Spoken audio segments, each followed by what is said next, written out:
Hey, welcome to our channel, Let's Grow Together podcast. My name is James Gilmore, my wife. Lynette Gilmore. And we thank y'all for watching. I know some people is coming in, probably later on. Yeah. But we thought this was a good topic because, times has changed. And, way back then, things were more traditional as far as, relationships. People were more into marriage, the union of marriage at a particular time. And nowadays it's like, anything goes in the community. We have children and we're not married. And so we asked the question, is marriage good for the black community, especially our people, African Americans? Because we see, in today's time, it's more of, we're in a good relationship, but we don't want a whole lot of strings attached to it. Like the females these days, it's like, do I want his last name? It's, as simple as that. A lot of females say that. They always say like, I don't know if I want his last name, and I've heard some males say, I don't know if I want to give someone my last names. Yeah. My last name. Yeah. And so, we've been in that situation where we've heard the title independent woman and stuff like that. And at first, I was really okay with that until, I started getting more, teaching in that, subject. And plus, getting into a relationship, I started to have a different view about that. The role of the man and the role of the woman is different. And I feel, this is my personal opinion, I feel that the man, needs the woman and the woman needs the man. And thank y'all for coming in. I see one person in here. Thank y'all for tuning in. We're talking about, is marriage good for the community? And I'm going to send the link if you want to come up here and talk about this topic. And we can discuss it too. You can come up here and discuss your views. Is marriage good for the black community? I know the religious people are like, yeah, marriage is good. But, we just trying to be open-minded to people that's not, in the church, and, people that, haven't grew up in the church. Hear their opinion about marriage, because a lot of people view marriage differently. Nowadays, we taught, like, people say marriage is a business. People say that. And so we just want to know people's opinion, what people think about marriage these days. Yeah, and I don't think, like when you say marriage is a business, I don't know how to really put that, but I can see it like, I can have a business partner if I get married to the right person who I trust. Because some people say that they don't marry for love. They marry for I guess benefits or something like that. Some people say that. Some people say that marriage is a business investment. Yeah. And so I don't know, like I feel as though like that's not a good way to look at it. Like marriage is a business investment. Now when you say that, do you care about the person, or do you just care about the benefits? Yeah, because a lot of people think, a lot of the main problems in marriages is money, sex, power, and stuff like that. And money is one of those. And so you don't want, that money issue to be a main problem. You don't want that to outweigh other things in the relationship, like love and trust and stuff like that. And if you let money be like that main objective, that's kind of, just outshadowing everything else in the relationship. Yeah, because it's like, I don't know. When people say, "Oh, we don't marry for love," love is never a factor. Yeah. Well, it's something that you have to love about that person to even want to marry them in the first place. Even though you may say, "Oh, this is a business investment and stuff like that," and all this stuff like that. I'm having a hard time picturing that in my mind, saying, "Well, I'm going to marry my husband because this is a business investment." That for me, that would be hard. Now, I know some women will only marry men because of the money that they have. And that's an issue for me. Yeah. And then, I think that will make the other person feel bad. Are you with me just because how much money I have? Are you with me because I have a good job or something like that? Oh, yeah.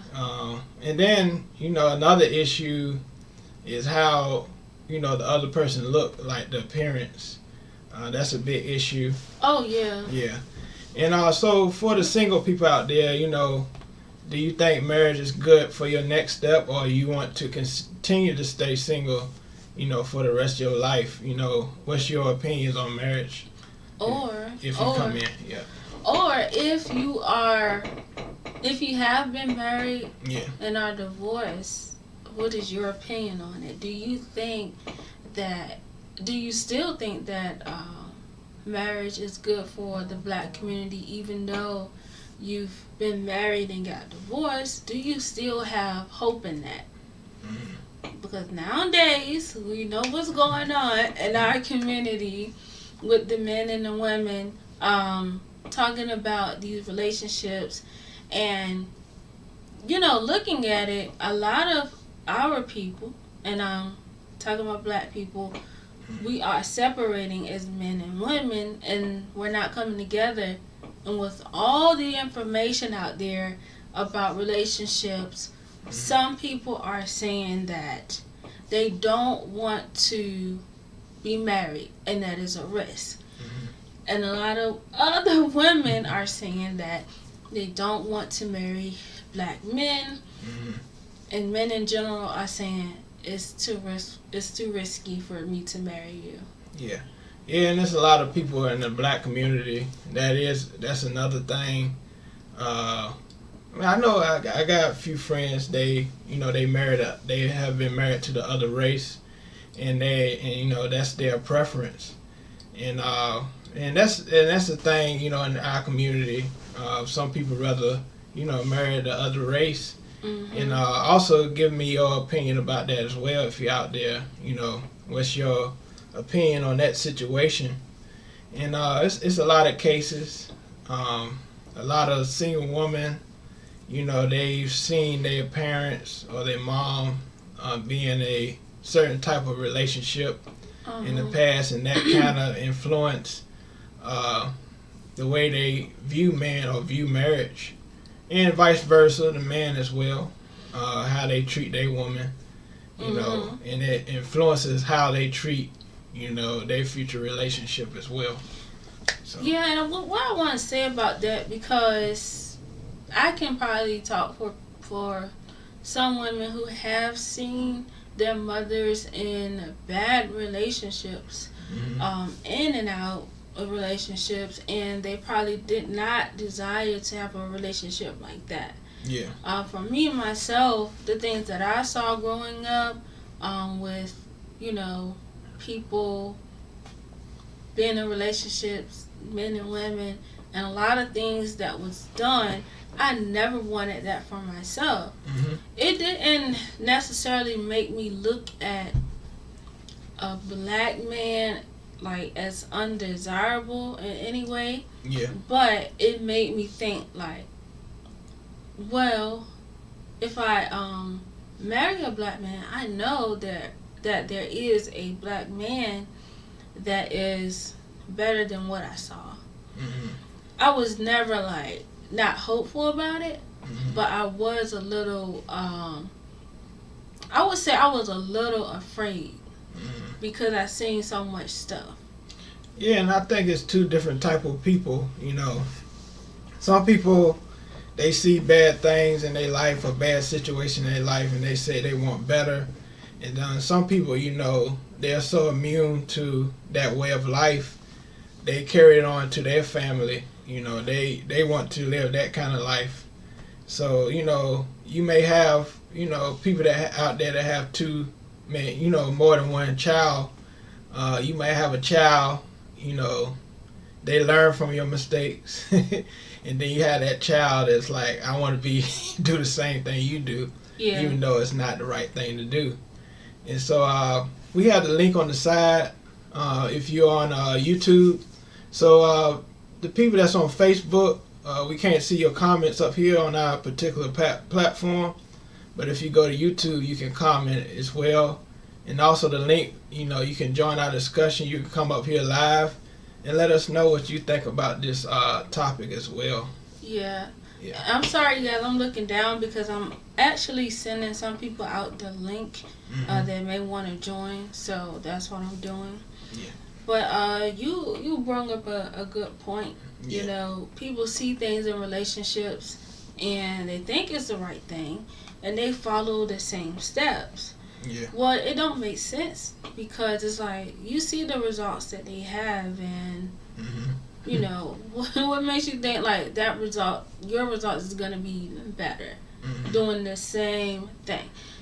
And that's why I believe we have these generational curses, because we never learn from the next person.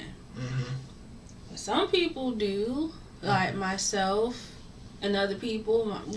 My husband had a great example of mother and father who's been married for how long?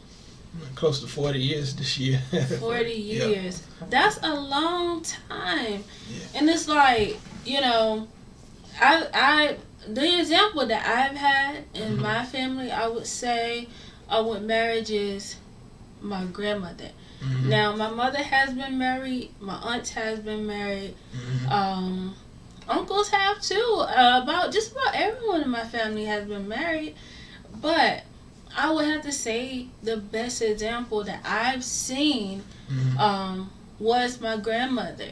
Yeah. Now, my aunts and my uncles and my mom, they have different experiences with my grandmother because, I seen her with her second husband. Yeah. And it was good. Yeah.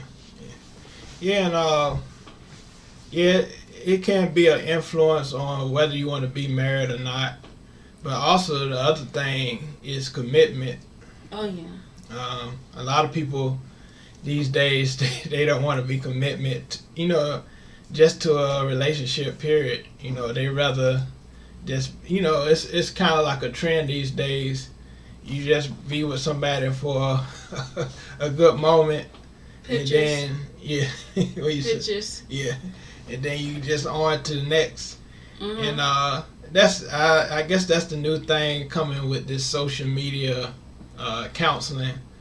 It's like you're taught, if this person ain't good enough, by parents and stuff like that, they just not, good for you. And I feel personally that's bad advice. I feel it's more than the physical appearance. Man, of course, physical appearance, you want to be attracted to that person. And I feel, that other person can change for you if, if they love you, the same way you love them. Oh, yeah, So, yeah. Yeah. It can't just be focused on your physical attributes because you're going to age. And yes, some people do keep their beauty for a very long time.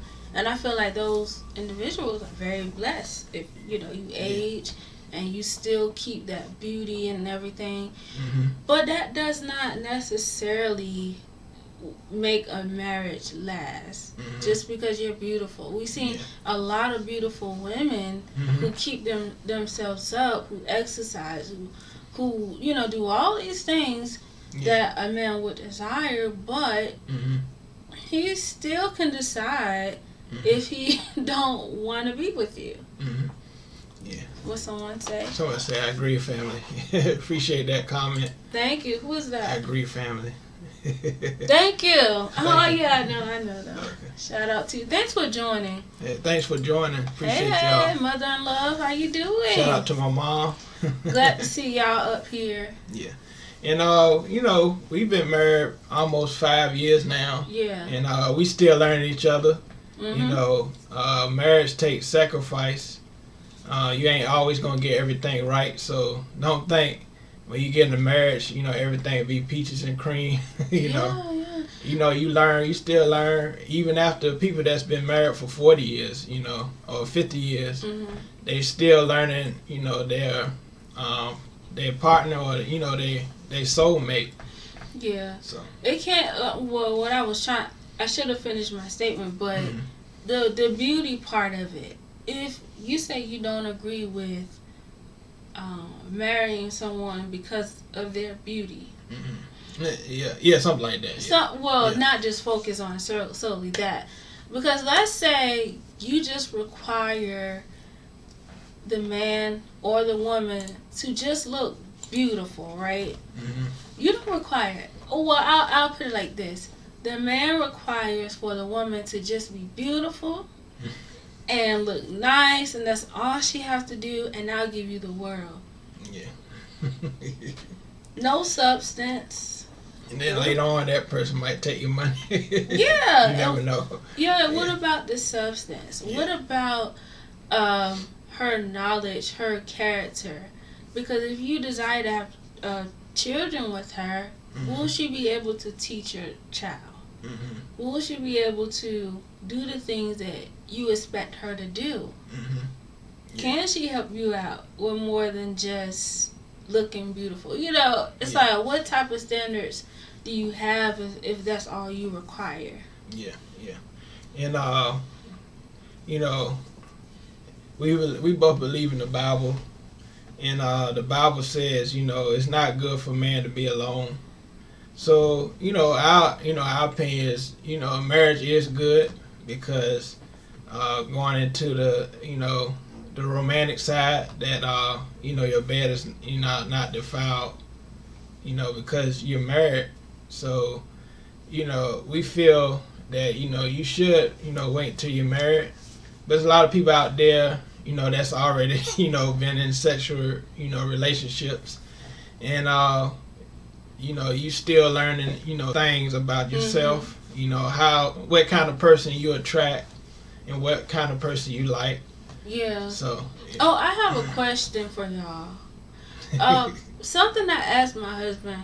Yeah. I said, why is it that when people who aren't married, they're in a relationship for so long, right? And everything seems to be going fine, but as soon as this person becomes pregnant, why is it that they can't get along all of a sudden? Like, why is it that now the father, before the child's born, will leave? Why? Like, I don't understand that. But it seems like within a marriage, if the couple is to get pregnant, it seems to last longer. I mean, this is from what I've seen. You can put your opinion down in the chat, but I really wonder about that. You want me to answer that? I mean, yeah, you can. I feel, once they have a child, it's an attachment there, and they feel like they have more of a commitment to that person when there's a baby involved. Yeah. So they feel like that. What's someone say? The physical beauty. Shout out to my mom. Shout out to Grace and Twine Ministry. The physical beauty is definitely going to change over time. The marriage must be based on a solid foundation. Of course, yes. Yeah, that's a good. Of course. Of course. And then O&M Entertainment says a lot of time they fall under pressure because they were never ready, but it was okay to just shack up. Right. That's true. Yeah. That is so true. And going along with that, that's the a question that comes up when you even date or be in a relationship.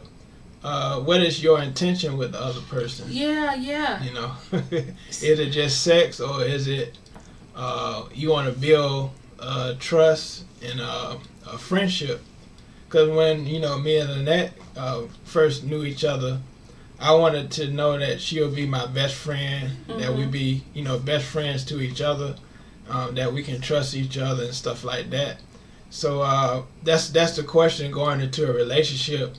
What's your true intentions? And going along with what the Jim Nugget said, it has to be built on a solid foundation, or it'll fall. If you think of a house, you don't want to build your house on something that's going to sink, because if a hurricane or anything comes through, that house just going to fall. Yeah. So as far as marriage, you want to build your foundation on trust, on God, on something that will hold that marriage together. Yeah. And another thing is, you said, what is this relationship? Intention. What is the intention? Yeah. And this is something I keep saying to people, but they don't agree with me. You don't have to. Yeah. But I think that a lot of people are lustful, and they want someone and they just want to have sex. And I believe that a lot of the problem with relationships today is sex. Yeah. I think it is, especially when you're not married first. You're lustful after that person, and then you say, well, this is not a real relationship. We're just here to have fun and all this stuff, but not even understanding that you can get attached to a person, and then that person sees you with someone else, and it's like you're supposed to act like you don't have any feelings towards them. Yeah. And going along with that, I feel media has a lot to do with people's opinion about marriage. We look at reality shows. We feel like if we in a relationship, we gotta fuss each other out. We gotta throw chairs at each other. But marriage don't have to be like that. People think, if you don't fuss and fight, that y'all are fake, or it's not a real relationship because you don't fuss and fight. But that don't have to be the situation. Yeah. You can deal with stuff as an adult, because when you're adult, you're married when you're adult, so that's common sense. But a lot of people feel, they watch reality TV shows, like they feel if you're married, it's okay to cheat, or okay to have open relationships. But you shouldn't think like that going towards a marriage. Yeah, you shouldn't. Yeah, and you think about music, and music really influence how people, as far as especially lust, dealing with lust, it has a big influence on that. I was gonna say a lot about that. OM Entertainment says, I definitely agree with friendship first, and just really knowing who this person is, their values and morals, and their personality as well. That's what you'll see every day. Oh, that's so true. Yeah. And most definitely lust. Yes. Yeah. I definitely agree with that. Yeah. You're going to see a person, who they are every day, the more you're around them, building that relationship and friendship. Yeah. So that's definitely true. Yeah. Yeah. And going back to what you said, you said those reality shows are so far from reality in regards to marriage. Okay, thank you. Yeah. Because I was gonna say something. Yeah. We're talking about the reality shows and the music and how it influences. There are a group of people right now. I had to orderly say the group of people on here. Yeah. On that's in social media, they are very enraged right now about these things that are going on that pertains to the music industry and females and rappers, and how these females are rapping about they don't cook, they don't clean. You know who I'm talking about. But we know that we know that these are just songs. But then there are young people that's in their early 20s and teenagers who really believe in those things. Yeah. And so they're living in what do you say, a fiction, a fairy tale, I guess. I guess social media world. Yeah. And so they're not really, it's no one really there to teach them, well, okay, as a woman, you should be doing this, or you should conduct yourself this way, or as a man, you should do this. You should do that. But here's the thing. People think that some people can separate the fake from reality. And honestly, even though they might be young adults, they still can't do it. And Jim Knight says, for example, people don't wake up with makeup, fresh breath, and looking fresh. That's true. And so, you have to love somebody in spite of, if their breath kicking or anything. That's a small thing you can change, and people get so stirred up about that. They just think about that temporary thing at the moment. And we both might have our good days or bad days as far as how we feel that day. We might have a bad day at work or something like that, and we might have disagreements because of that. But we don't let that interfere with us getting a divorce or anything like that, just because we feel that way. And there's a lot of relationships out there, especially celebrities, because they have so much money, they feel, oh, I just leave her, I just leave him because of money. And a lot of people, that celebrities, they admit that they went with that person just because of the way they look. It's like, when did we get to this point where we just started treating people like trash? They're so disposable, like, oh, I don't care, I don't have to be with you, I'll get with someone else. It's ridiculous. You don't treat your own people like that. You are a black man, you are a black woman. I should not treat you that way. I should treat you with respect and dignity, because in my eyes, when I look at my people, I think highly of my people anyway. But unfortunately, not everyone does. But I do. And the topic of the night is marriage good for the black community. I think we both feel it is good for the black community, because I think over time we strayed away from our traditional culture. We've been stripped from a lot of our culture as far as African Americans about marriage, and we've gone into this society where I wouldn't say downgraded ourselves, but we've lowered our what's the word? Standards? Lowered our standards. Lowered our standards as far as the way we live. Like, we lowered the way we feel about ourselves. Like, especially the females these days. The way they dress. It's like we really, females really have a lot of low standards for themselves and stuff like that. And that's just my opinion. Especially the way these females dress these days. But it has to do with, the media.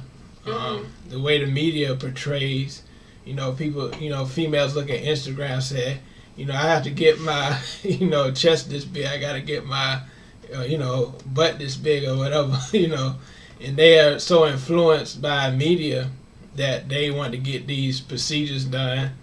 And that goes along with marriage as well, because, they look at these entertainment and stuff like that, and they, get real materialistic, and they can't build their finances together as a family because they so focused on the way they look, and they're not building for their future if they're having children. You know, what money they're gonna have for their children if they just worried about what they wear. Yeah. So I have a question about women who go and get these surgeries, right? Why do you think women go and get these surgeries? And do you think that men have anything to do with it? Yeah. That's a question. Yeah. You gonna answer? I feel because of the self, how they feel about themselves. They might want, the opposite sex to feel a certain way about them, or they want to fit in, or they want to feel, especially, I would say females, they want more of attention, and so some females will do anything to get attention, and I feel that's a big thing right there. People want attention. Yeah. Yeah. And OEM Entertainment says it's ridiculous. We glorify. No, I'm reading fast. We glorify things that were never our culture. Yeah. Yeah, and low self-esteem is definitely a main topic. Yes. Yes, that's what I want to say. Self-esteem. That's what it is. Okay, yeah. That's what it was. Women, they have low self-esteem about themselves, and that's a big deal. Oh yeah. Jim Nugget said most definitely. Statistics show that single-parent black families are the biggest poverty group. Wow. Okay. Yeah. Okay. I truly. Okay. I truly agree. As far as the surgeries women get, I believe it's more of a self-esteem issue. Yep. Yeah. And that's what OMM and Entertainment said as well. Yeah, self-esteem. Yeah, and I agree with that. It is. And see, okay. I don't think women should be doing any of those things with the surgeries and stuff like that. And it's definitely, I would say, their responsibility to not do those things. And I feel as though people should not even glorify it or, pay that thing any attention. But then, when you look at the entertainment side of things, you see some people online, especially men, liking that women have gotten these things. Now, I'm not going to say all men, because some men don't like things like that. No. They're going to tell you that you look crazy. Yeah. Some men will tell you look crazy like that. Yeah.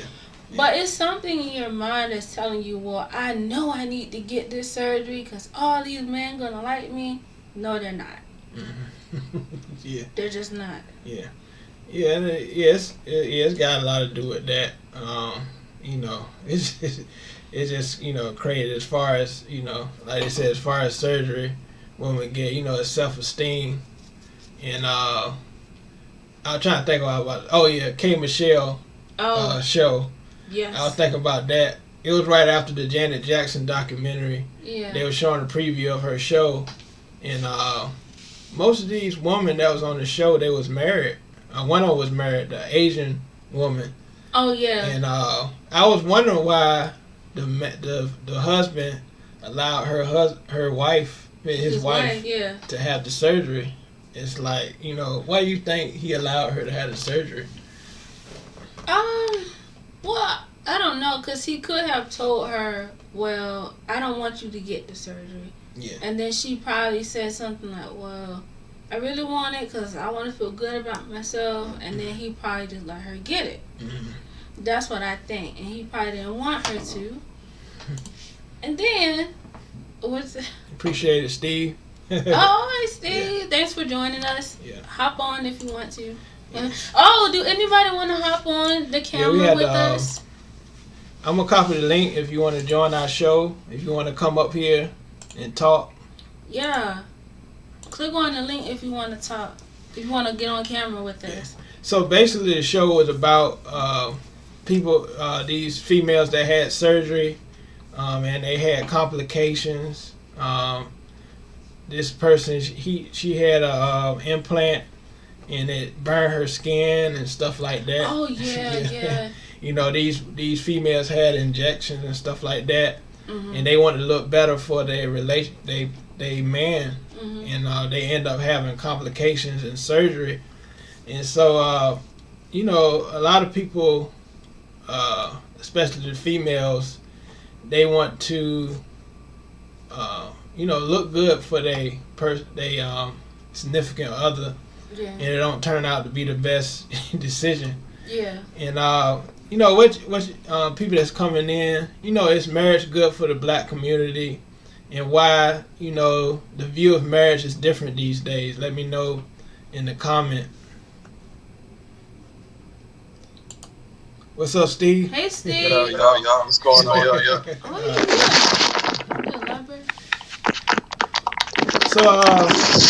So we talking about. Can you hear me? Yeah, I can hear y'all. So we asking the question.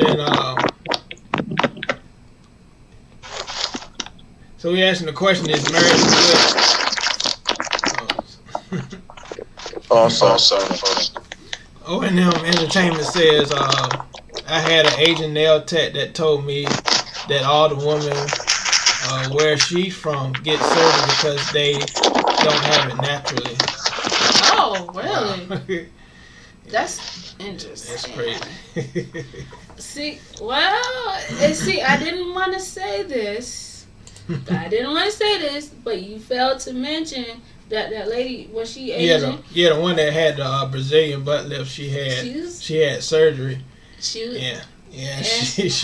Her husband was an African American. So now I don't want to make this seem like no type of way, like I'm attacking. I'm not doing that, but she's married to a black man, and we know what black men like. Yeah. And so you know, Steve, like so not like I said, the man could have said, I don't want her to get this surgery, but she got it anyway. Yeah. Or he could have been like, yeah, that's a great idea. Go ahead and get that surgery. Yeah. I don't know. So Steve, what do you think people's views these days about marriage? You know, how people's views on marriage these days, you know, changed? It's changed off of people just not compromising. Not compromising. You know. Yeah, because like if you have. Baby, who's How that? you doing? Who's up, baby? I don't know. Hey, we're gonna be talking about. What's your name? Okay, well, you need to mute your mic. Who's that? You might have to mute your mic. Who's Michael? Who's this? Who's that? Nah, yeah. That's the person. I don't know. Who is that? What was that? I don't know. Who is this? I don't know. Right here. I'm trying to see who it is. Who is this? That's who's speaking? Oh, Hey, mute your mic. Yeah, you might have to mute your mic. Somebody's trying to say something. Alright, you got I can't hear you. We might bring you back later. I don't know. Yeah, you might. Yeah. Who is this? Who is this? I'm your great grandfather. Oh. Who is it? I'm not. You said program, Kevin? Your great grandfather. Oh, my great grandfather? Okay. Yeah. Alright. So you can come back later. Okay. I don't know. They playing. They both. Yeah, they play. We're sorry, Steve. No, what I was saying was that everything is based off of compromise.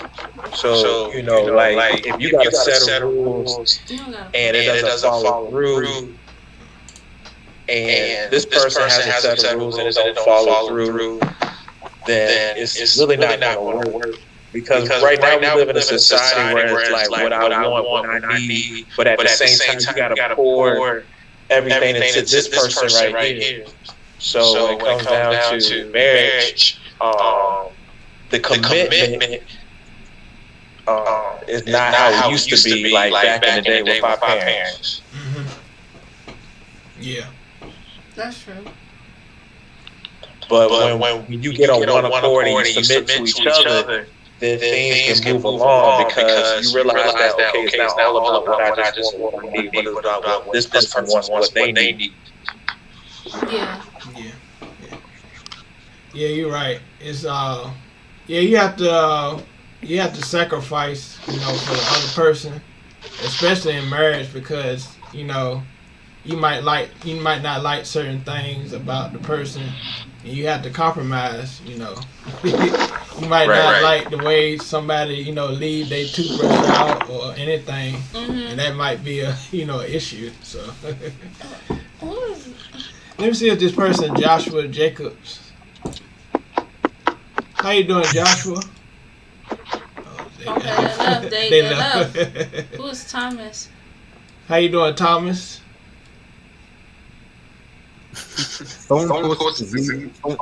Sorry. Yeah. What? He said something. I don't know. He said sorry. Okay. They said Steve has a lot of echo. You have a lot of echo? I do. Yeah. Can I talk without the headphones? You probably can, yeah. Yeah, you can talk. Well, I want y'all to answer this question here. No, I can't hear you, Steve. Yeah, I can't hear you. You might have to unplug the headphones. Did you unplug them? Oh, what are you doing? Can y'all hear me better? Yeah, I can hear you. Yeah. All right. Hopefully I don't got an echo. They haven't said anything yet, but I have a question. Like, with all the relationship stuff that we're seeing right now on social media, we have, I have to talk about this. We have people saying that they are divesting. And then we have men saying that they're not, marriage is too risky. Do you think that maybe the issue with relationships is that people want to have sex? Yes. Okay. Could you can expound on it, Steve? What chats was that? They were from the people that was up there earlier. What they say? Once again, it goes down to like compromising. And when it comes to marriage, let's say like the man wants sex from the woman, and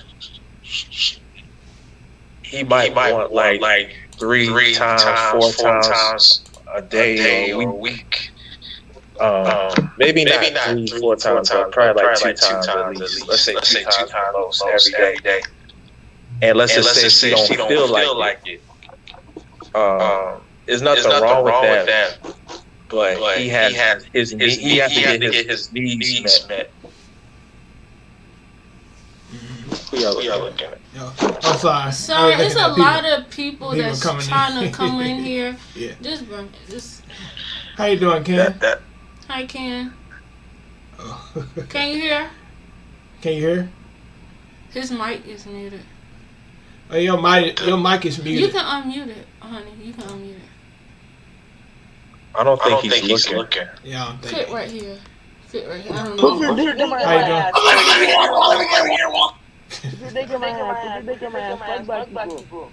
Oh, okay. These people are trolling on here. Wow. They got troll. I've never seen this happen. Wow. See, I I never guess if you put that in your title, it's gonna happen. Oh my god. See, mute me. Fuck me. Bro, okay, remove this guy. And then he's being wow. See, okay, this is you see why. Listen, you guys see why black marriage is so important. Yeah. We have all of these trolls that don't even look like us that's on here. Yeah. You see what I'm saying? This is why it's important. Yeah. I knew something wasn't right when the guy was looking like this. Bro, I don't get it. Like he wasn't even looking. He like. Yeah, I gotta go. Listen, we are so sorry. I hope you guys are still. Sorry about that. Yeah. Oh, gosh. Yeah, we had some trolls up here. That's all. Yeah. Y'all famous. That's all. Y'all famous. Go ahead, Steve. We're so sorry. What was the question again? Do you think? What is the question? Do you think sex is an issue when it comes to relationships? It can be. Mm-hmm. Because if a woman is not feeling like at the time that she want to have sex, and the guy wants sex, he needs to get his needs demanded, or needs fulfilled, should I say. It's definitely going to be an issue. You know, but what he can do is understand and you know, be patient. But then some men don't do that. They'll go and find it somewhere. Mm-hmm. But that's why you gotta have that communication. And with communication is trust and understanding. No. But sex is definitely something that you know, can be like a reason for like marriages just they don't continue to. No, you can if you want. How you doing, David? Good. How are you guys? Oh, good. Are we still on the topic of marriage? Yes. Well, I mean, marriage is good for all communities. I mean, I think it's good to value the relationship between wives and their husbands. It creates this camaraderie that allows people to fight to be with each other and getting a reason to stay together. And it's good for the kids too. Yeah. Okay, I agree with that. True. Facts. Yeah, it's good stuff. Why do you think? Some people don't want to be married? Like young men say they don't want to be married because it's so risky. Well, marriage is a big commitment. A lot of guys aren't sure if they want to stay with that person for the rest of their lives, or they're scared because they realize you have to protect that person, and they're going to have kids, and it goes from just being yourself to having people that look forward look. Sorry, it's kind of acronyms I'm going to use. We got people we take care of. It's not you by yourself anymore. Yeah, that's true. Yeah, I think it's just a responsibility thing. A lot of people are afraid of in marriage, and like you say, it's not just the black community. I think a lot of communities, they're influenced by the way the world changed as far as marriage. As far as like TV and entertainment, we are influenced in different ways as far as marriage. And how y'all feel about the way media has influenced the way marriage is these days? What y'all think about that? Start with David. How you feel about that? Well, I know media has made marriage really not that important. Yeah. As we're seeing higher divorce rates, and people realizing that they can just go into something and then immediately get out without much consequences. Yeah. See that. That's true. That is true. What about you? How about you, Steve? Yeah, marriage can show you like a side like fantasy, or so like validation. Saying, hey, we just got married, but not knowing what the reality is when it's not on social media. You know what I'm saying? Like this is we have everything going for us. Hey, look at us, but then in the background, it's like I'm not really happy. I'm not really fulfilled. Yeah. Okay. We asked a question earlier. You guys probably didn't hear. what do you feel about people saying that marriage is a business? I find that a weird statement. Marriage has been religious by definition for a while. I mean, people probably make money from it. People get married for financial benefits. I could see that. I think it should just be the union of people. Yeah. Me being a black person myself, South African African American, I can actually classify myself as that. I've seen a lot of people getting marriages just for the wrong reason. It's really sad. It's been destroying their communities. Yeah. And somebody said in regards to your question, the bottom line is people, and I believe more men do not want to commit. They want to have their cake and eat it too. Well, what do y'all men say? Honestly, I think it go both ways because I think the percentage of divorces is more on women initiating it. You know, because like men, we propose, you know what I mean, like that. We're hoping to get picked. We don't want that, established marriage, but the woman, like she's not happy or she gets bored, or just depending on, like, maybe it's money, I don't know. But most of the time, women initiate the divorce. You think so?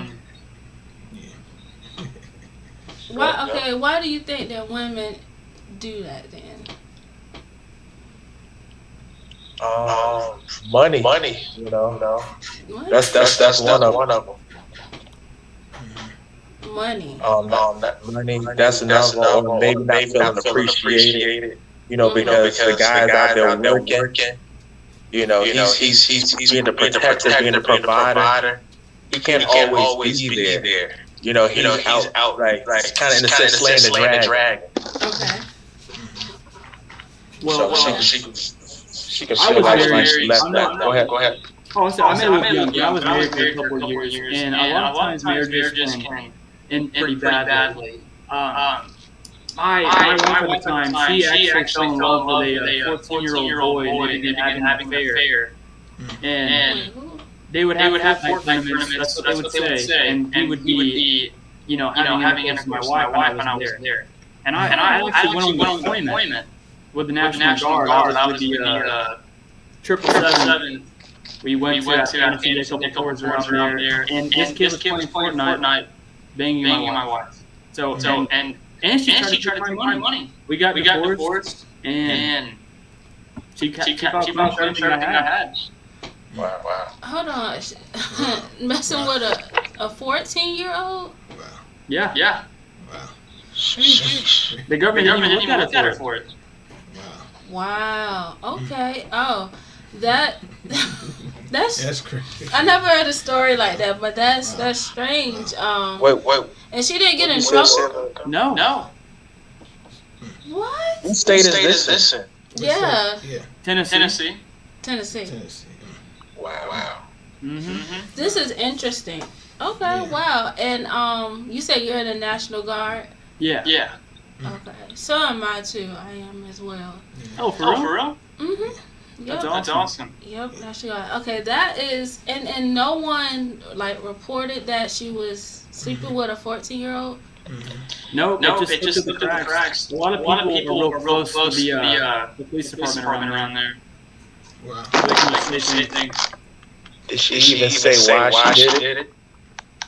She liked Fortnite. She was like a gamer girl. She really liked the way he played, and I wasn't into video games that much. Yeah. Wow. Okay. Did you feel any remorse? Yeah.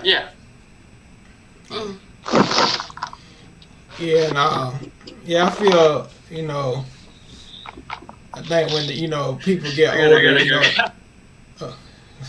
Go ahead. Okay. But I feel, that was quick. What did she say? OMM and Entertainment says, right, I agree, marriage is not a business. Yes, we can add to one another, but definitely it's way more deeper than that. when you get married, you're becoming one with that person. It's more spiritual. Yeah, I agree with that. It's more of a spiritual thing than a physical thing. Yeah. Because that's why people, when you get together, they say, that's my soulmate.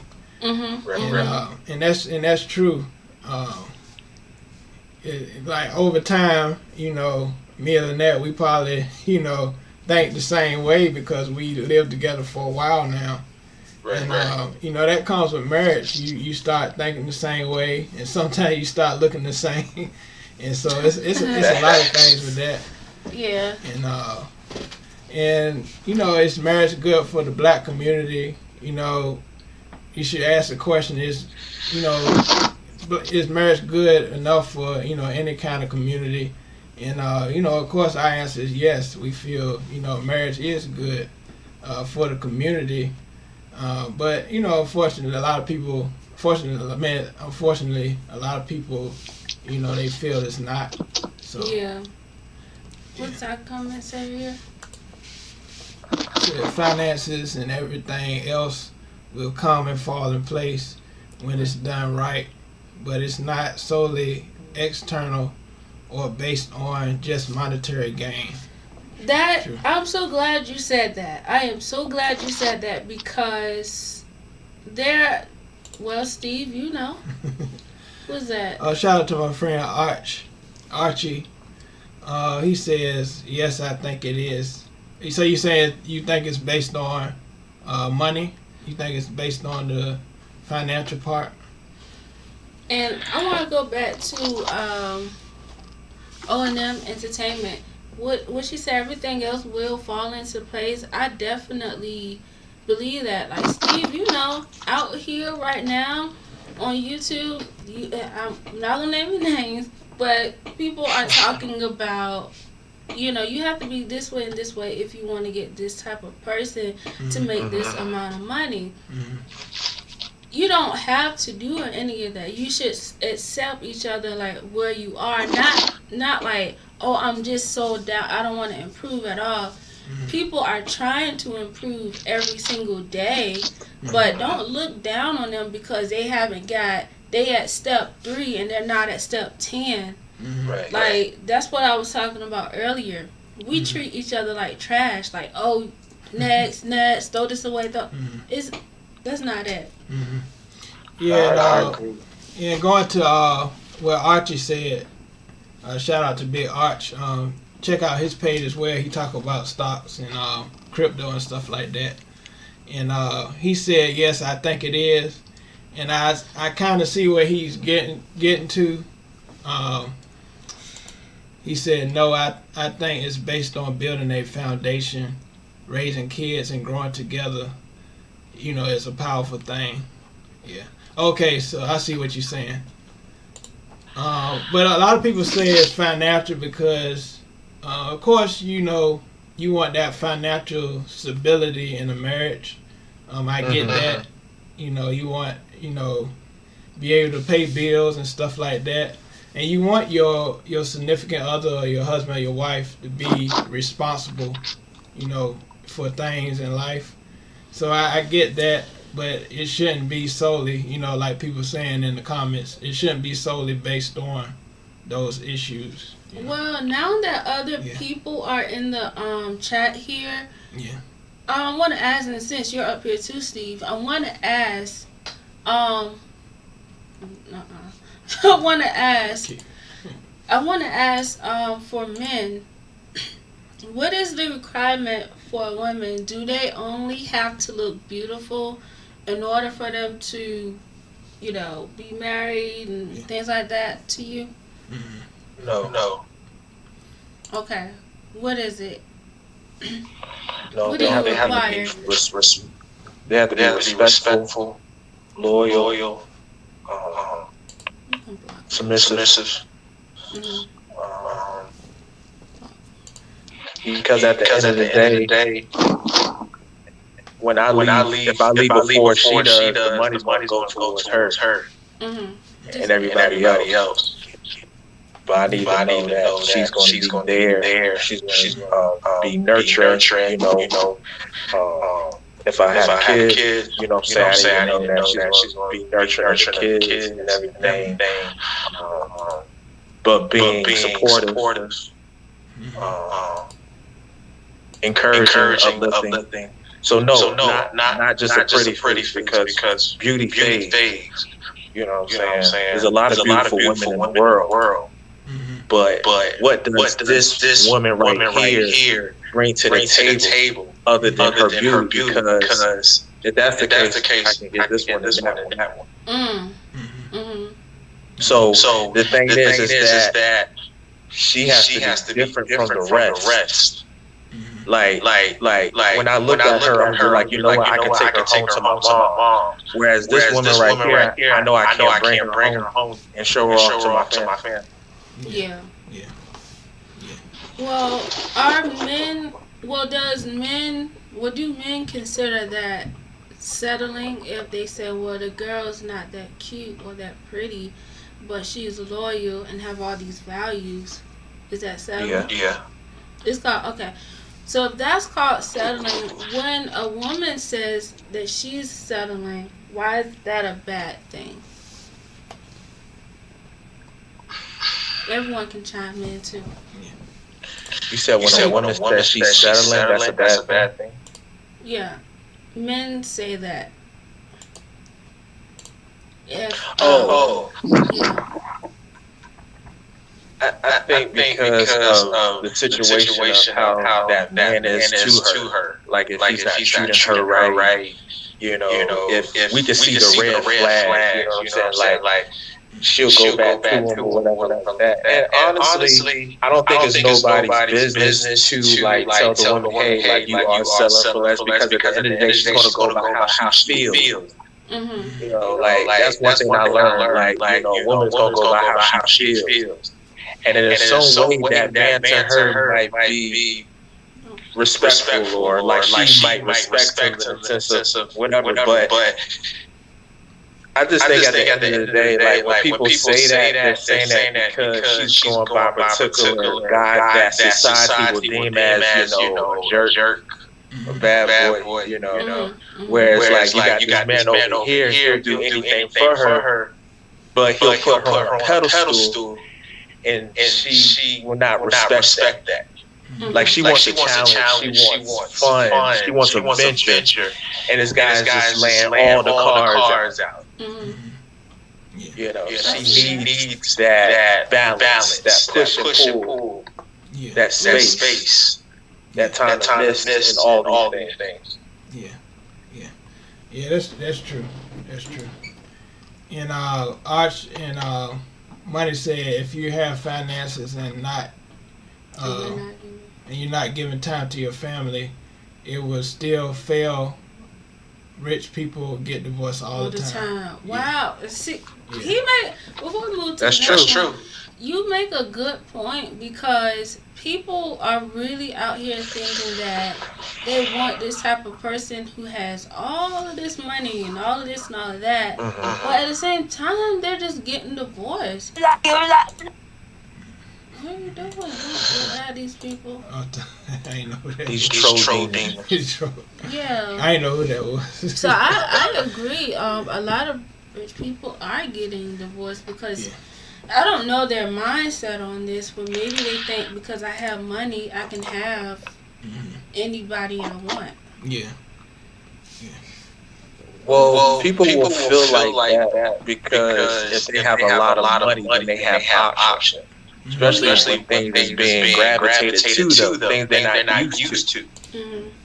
You know, like when somebody has a lot of money, society will look at that in a way like, oh, I want to be like them, or like they got power because money can do things where if I don't have money, I'm limited.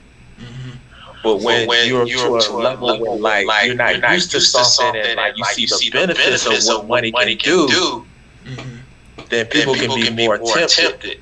Yeah.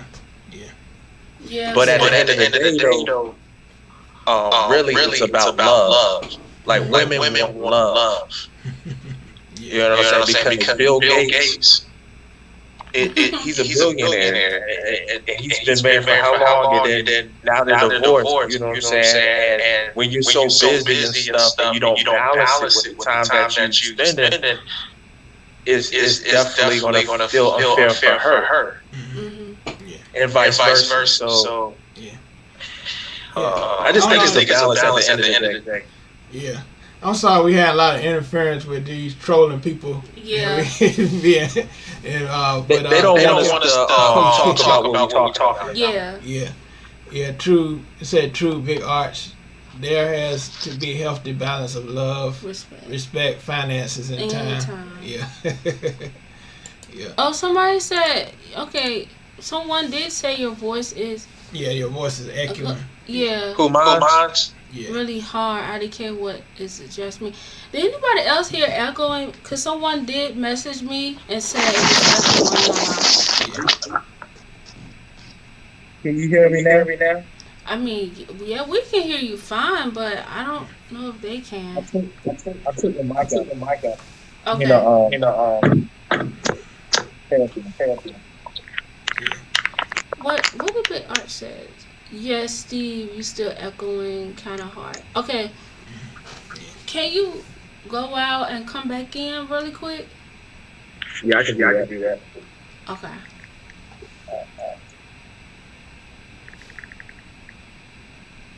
No, I wouldn't even look at that. But yeah, thank y'all for tuning in. Sorry about I'm getting distracted by these people coming up, but this is our first show up here.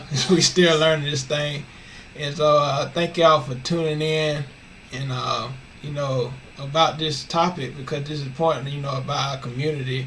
Mm-hmm. Because we feel. This is a issue. A lot of people are not getting married because of influences by the media or by what people tell them. And that's a big issue. Yeah, it is. It's a very big issue. Yeah. And something that I was going to mention is that when you're thinking about this dynamic of people wanting to marry because of money and stuff like that, you kind of think, what do you value more, people or money? Yeah. People. Yeah. It's supposed to be people, right? Yeah. But in our community, it doesn't always show that. That's why we ask, is marriage good for the Black community? Mm-hmm. Because if we focus more on our people and value our relationship as people, as Black people, then we can grow into a beautiful dynasty, a beautiful kingdom. But as long as we're being lustful and wanting all these riches and all of this and wanting to have sex with multiple people, we're going to continue to destroy us. Yeah. And how do you feel about, Steve, the way media portrays marriage, especially reality TV and stuff like that,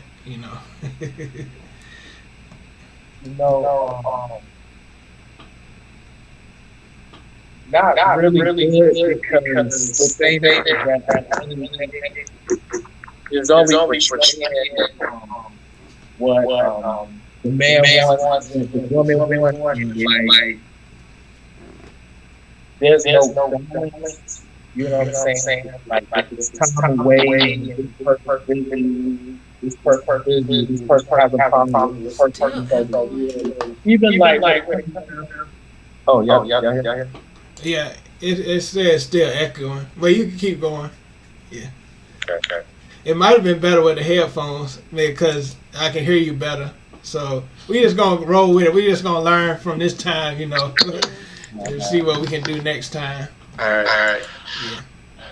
But it's more like to me, just showing that marriage is not the commitment is not in it. Yeah. Like at first it is, but because everybody is watching this marriage is a lot of pressure on the couple. Yeah. Because it's really about I don't want to say clout, but because they're in the public eye. You know what I'm saying? It's like think about it. Everybody is wanting like the couple to like stay together. But in the light of reality TV, once again, there's temptation. Yeah. You know what I'm saying? Because they're famous. When you're famous, like even if you're not famous, but especially when you're famous, you're gonna draw a lot of temptation. Yeah. It don't have to necessarily be lust, but just greed. You know what I'm saying? Because you're gonna have people coming at you saying, "Hey, look, I want to do this deal with you, and this money can be like, but you got to do this." You know what I'm saying? And then let's say if like the husband and the wife having a disagreement, I don't think you should do this, or when are you going to spend time? And you got to be at this meeting and this. You know what I'm saying? Like it has to be communication and it has to be compromise. If compromise is not going to be in it, it's not going to necessarily work because once again, you're not agreeing on one accord. Like you have to compromise. Yeah. Yeah. Yeah. I believe that too. Yeah, that's you right about that. Yeah, you do. And let us know how the mic is the mic sounding better. I had changed the setting. Yeah. Let me know how it's a lot better. It's a lot better. Okay, good. I had to change something, so we still learning. That's cool. And so it's cool. Yeah. It's you know, like you said, we still learning each other, and you have to compromise, and you know, everything gonna be appreciated. Okay, it's a lot better. Okay, cool. And one thing is too, the thing is that in order for more Black marriages to prosper, the man and the woman have to get along with each other. Mm-hmm. Yeah. You know, like it's one thing for me to love and appreciate a particular woman, but we have to get along with each other. That's one thing about it. That's one thing that a lot of times that's missing, getting along with each other. Yeah. Because if you can't tolerate somebody, you know what I'm saying? Like that's why you have to have order. You know what I'm saying? And with order, you know what I'm saying, there's respect. But all of that lies into communication. A lot of times you know, a husband and wife won't talk. Or I was talking to this Uber driver, and he was telling me, like, he said one of the reasons why he got a divorce was because when they had kids, they were being mother and father. They was not being husband and wife. Yeah. So everything was poured into the kids. It was about being there for the kids. Mm-hmm. Well, outside of that, you know what I'm saying, they won't pour into each other. It was just all about the kids. They didn't make it about themselves. So when you make it about make it about each other and stuff like that, you're going to learn from each other. But then again, you're going to also have communication, which is going to be more trust. And the more you learn from each other and stuff like that, and once again, compromise. Compromise is saying, you know what, this thing that I want to do, you know what, I'm willing to compromise it. But you have to both compromise. It can't just be on compromising for her. She has to compromise for me, and vice versa. It can't be one-sided. Yeah. Exactly. Mm-hmm. Because that's why y'all come together. You know what I'm saying? Y'all come together and y'all work together. You know what I'm saying? It's like being one complete person. Mm-hmm. Yeah. Unfortunately, some people don't see it that way. Right. Some people feel as though when you're in a marriage, you know, we have these roles, and we do have roles for we are male and female, and I know we are different. But because I heard you say that your standard for a woman for her to be like submissive, and you said a few other things too. Mm-hmm. So when you think about submissive, you want to define that for the person, for the woman that you are trying to pursue in that way. Because a lot of women look at being submissive in a negative way because they don't. They do. Mm-hmm. So you have to define that for a woman. And so she could be comfortable with you, because some women feel as though when you say submissive, you're going to oppress her in some type of way. Mm-hmm. And so they're not going to like that. And then a lot of women, they will be submissive if they like you. If they like you. They will. Exact. Or, yeah. And they'll like you because they respect you. If they don't respect you, they're not going to submit to you. And a lot of times, too, it's not even necessarily the fact that she has to like you. It's just the fact that, like, there's women who didn't like me. But the thing is, I would take respect over a woman liking me. And the reason for that is because at the time, when a woman didn't respect me, is because I didn't respect myself. Mm-hmm. And the reason why I didn't respect myself is because I didn't stand up for myself. Mm-hmm. Yeah. And so it put her in a position where she was like, I can't even respect you because you can't even tell me no at times. You're always saying yes, yes, yes and stuff. And a woman can't respect that. It's because the thing is that she can't be led. She's basically saying you can't even be a head over me. You can't even be a head over my kids because you're not even establishing an order or rule. You're not even taking the torch that my father set for me. You know what I'm saying? So the thing is that when I don't even establish that, I'm showing her that I can't even be a king in the household. So a woman wants to be led. They do. She wants to. Like, that's how it is in the Bible. You know what I'm saying? The Bible says the wife follows the husband as he follows Christ. Yeah. Yeah. So a lot of times what's happening is that just like in the garden, Adam turned away from God and turned to Eve. But see, it wasn't even Eve's fault because once again, you know, Adam was the head. Adam was supposed to tell Eve, hey, no, this is what we're doing. This is what God told us not to do. Mm-hmm. You know what I'm saying? And a lot of times women will test the man to see, to figure out if he's a king or if he's not. And so there was times where women had tested me and I had failed the test. Mm-hmm. Yeah. I'm just being honest. I failed the test. Yeah. And so it wasn't their fault. I was putting the blame on them a lot of times. But see, the thing is, they say when you point the finger, 3 point back at you. Yeah.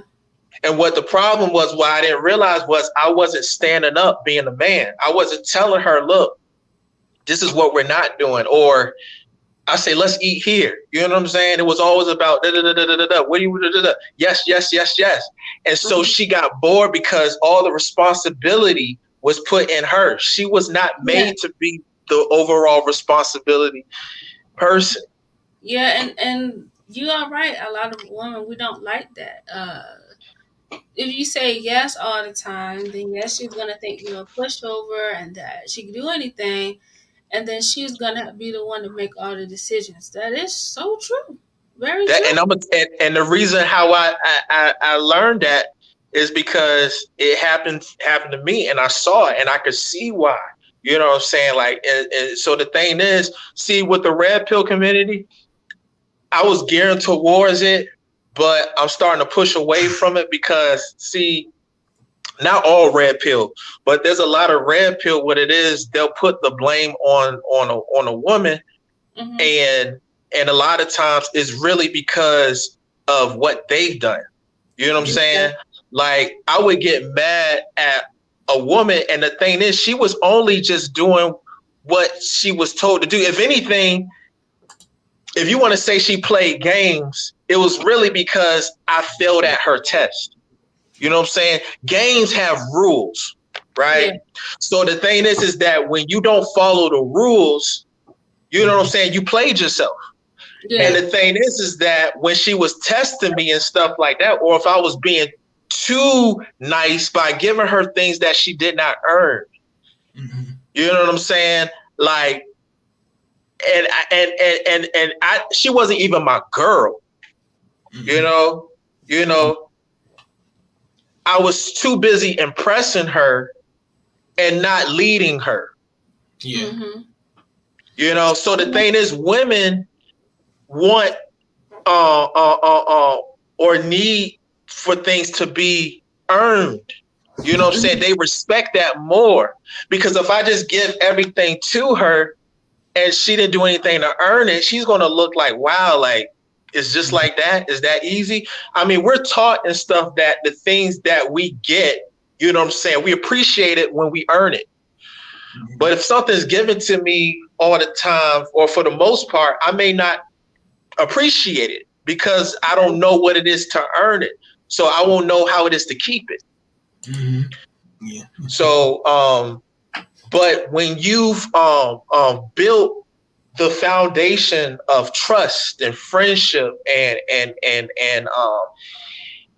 just respecting each other, then and stuff, the titles and stuff are there. Then the gifts and the respect, all of those things, because they earned it. They've earned my trust. Just like if somebody breaks your trust and you don't easily necessarily bring them back in the fold, you'll forgive them, but they have to earn the trust. They have to see examples and stuff of showing, not just telling, but showing. Mm-hmm.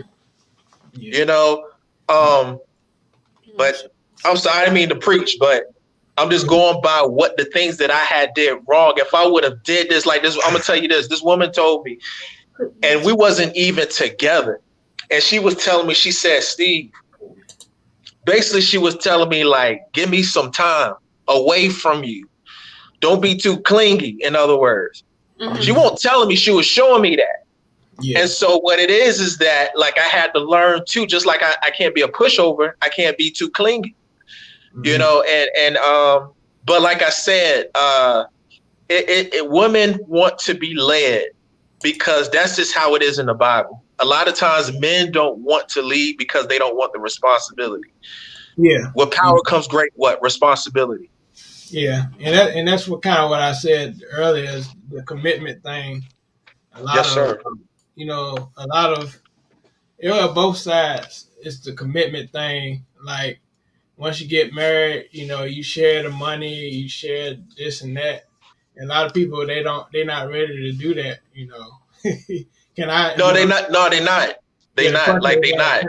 Can I trust you with my money? Can I trust you with my heart? You know, it's so many different things. You know, right? And see, if the trust is not there, it's not going to work. Yeah. Because what you're saying is that when you're with somebody and you're married to somebody, you trust them. You have to trust them. Yeah. And we're gonna start with some of these comments and say how true and that submission is a two-way street. Women submit to their man if they are respected and loved. Yeah, that's true. See, the only way a woman's gonna submit to a man is if she respects him. Yeah.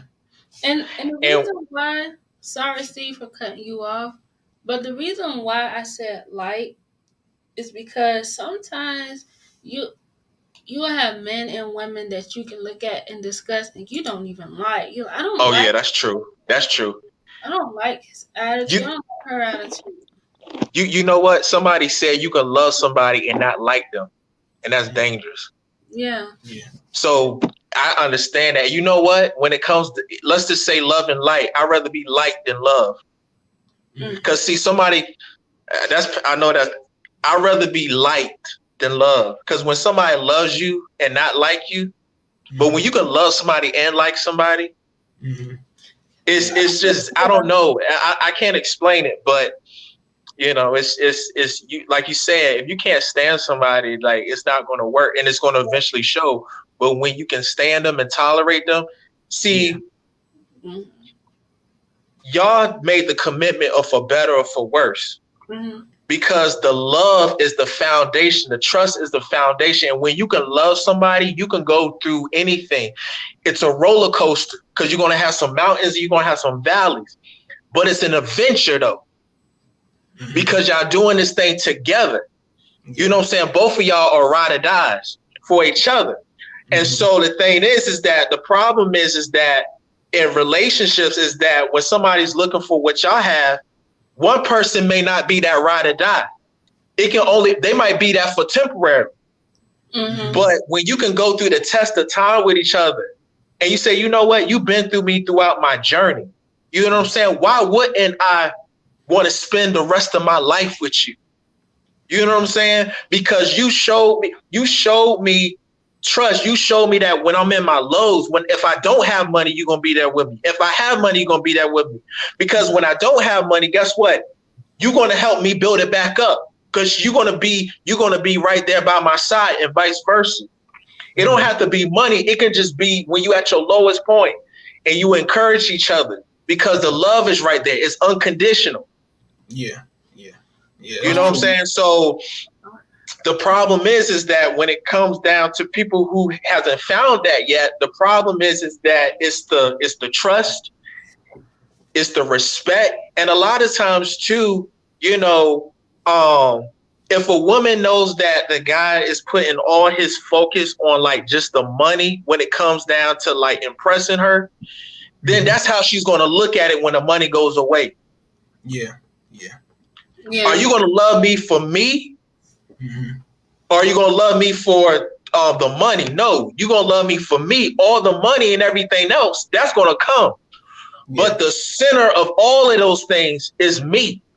Yeah, you're right about that. It's all about, it ain't all about, you know, how things look at the moment, but it's, you know, how you going to stick through the thick and thin, you know. Yeah. Right. And we had some more comments before you go into your next comment. Big Arch and Money says the same thing happened to me, and it actually started making me. And for some reason, it seemed like it started liking me more. And that goes along with, you know, they saying, you know, if you're a nice guy, you ain't gonna get a woman or something like that. See, can you come on here too with us? You mind coming on here with us? See, this is the thing. See, there's a difference between being nice and being good. Mm-hmm. But see, what I had to learn, because people said I was nice. I'm picking on myself. I've grown. But the thing is that when it comes down to being nice, what it is that somebody being nice to me, without I'll use me for an example. Like, is this girl that I like, and I would do anything and everything for her, but see, I was doing it of the approval of her liking me back, wanting me back. I was doing all these things instead of really like being truthful about something. Like, let's say, like, if I didn't want to eat this, or if I didn't want this and stuff, or she wanted to do something and I really wanted to say no, not this time. But because I was afraid of losing her, I would say, you know what? I'm going to kiss up to her. And so when she peeped that out, she lost respect. But then when I finally said, you know what? I'm gonna get to a point where I'm gonna just like, if I don't like something, I'm gonna just say no. I'm not gonna say yes all the time. I'm gonna say no. Mm-hmm. And I noticed the difference. Yeah. She may not have liked what I had said, but she respected it. Yeah. Mm-hmm. Or like I had to check this lady, right? I had to check this lady like not too long ago. Where normally I wouldn't even check her. I would have been like, oh, it's okay. It's okay. No, I had to check her. I had to say, no, we're not doing this. Yeah. You know? And what happened was she didn't like me. She unfollowed me.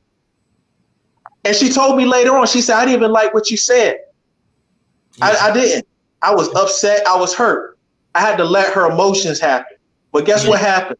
Later on, she came back and followed me. She felt better because, see, she realized and stuff too. He stood up for himself.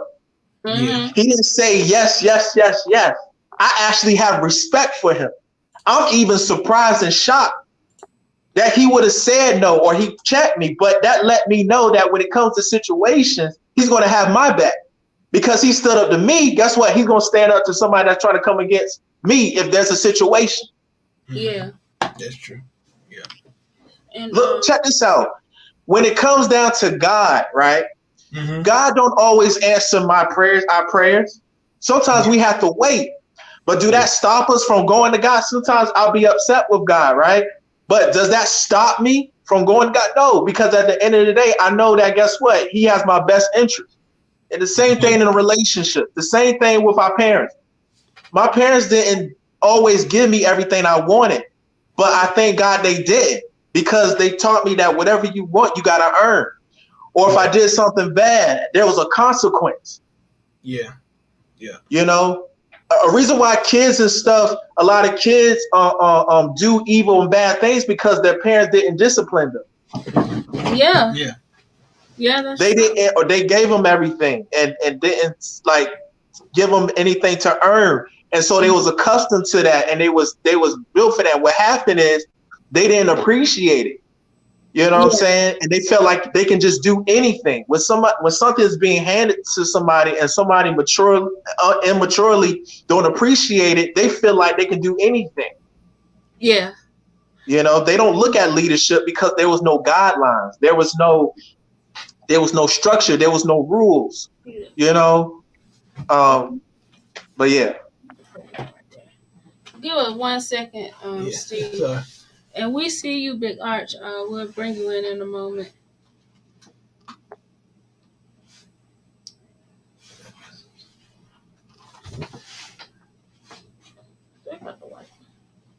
You got the organ? Huh, the organ. You got the... Okay. All right. I was waiting for that. Sure. There he is, right there. How you doing, Arch? Hey, how you doing? Can you hear me? What up, Arch? Yeah, we can hear you. Yeah. Oh, that's good. Okay. Hey, Arch in the building. Hey, what's going on? What's going on, man? I wanted you to come on camera because you said you did the same thing as Steve. You started to treat them mean, and then for some reason, they started liking you. So what did you do before? I mean, I think before I was just really nice. Like, you know, I would be nice to women, and, you know, I kind of like basically like how you see in the movies. Like, you try to be as nice as possible. You see guys being mean to them. Like, some of the bad kids in school would get a lot of the girls. So then you're like, man, I'll be nice to her. You know what I'm saying? And you try to be nice to them, and you realize that they kind of start treating you like trash. I guess, like you said before, it's like you're not tough enough or something like that. And they really don't want to be with you. So then once you start doing your own thing and focusing on yourself and really not paying them no mind, then it seems like then they start, you know, looking for you like, hey, well, why are you not talking to me? It's just like, 'cause now at this point, I'm like, now you crazy. Like, so it's like, you know, I think as you grow up, you know, you start to mature and you start to realize, you know, women are just different creatures, and, you know, you have to, you know, figure out, you know, how to deal with them. Yeah. Okay. So I don't understand why they're like that, and I'm a woman myself. Yeah. But do you think it's basically what type of women that you're talking to that like this type of thing?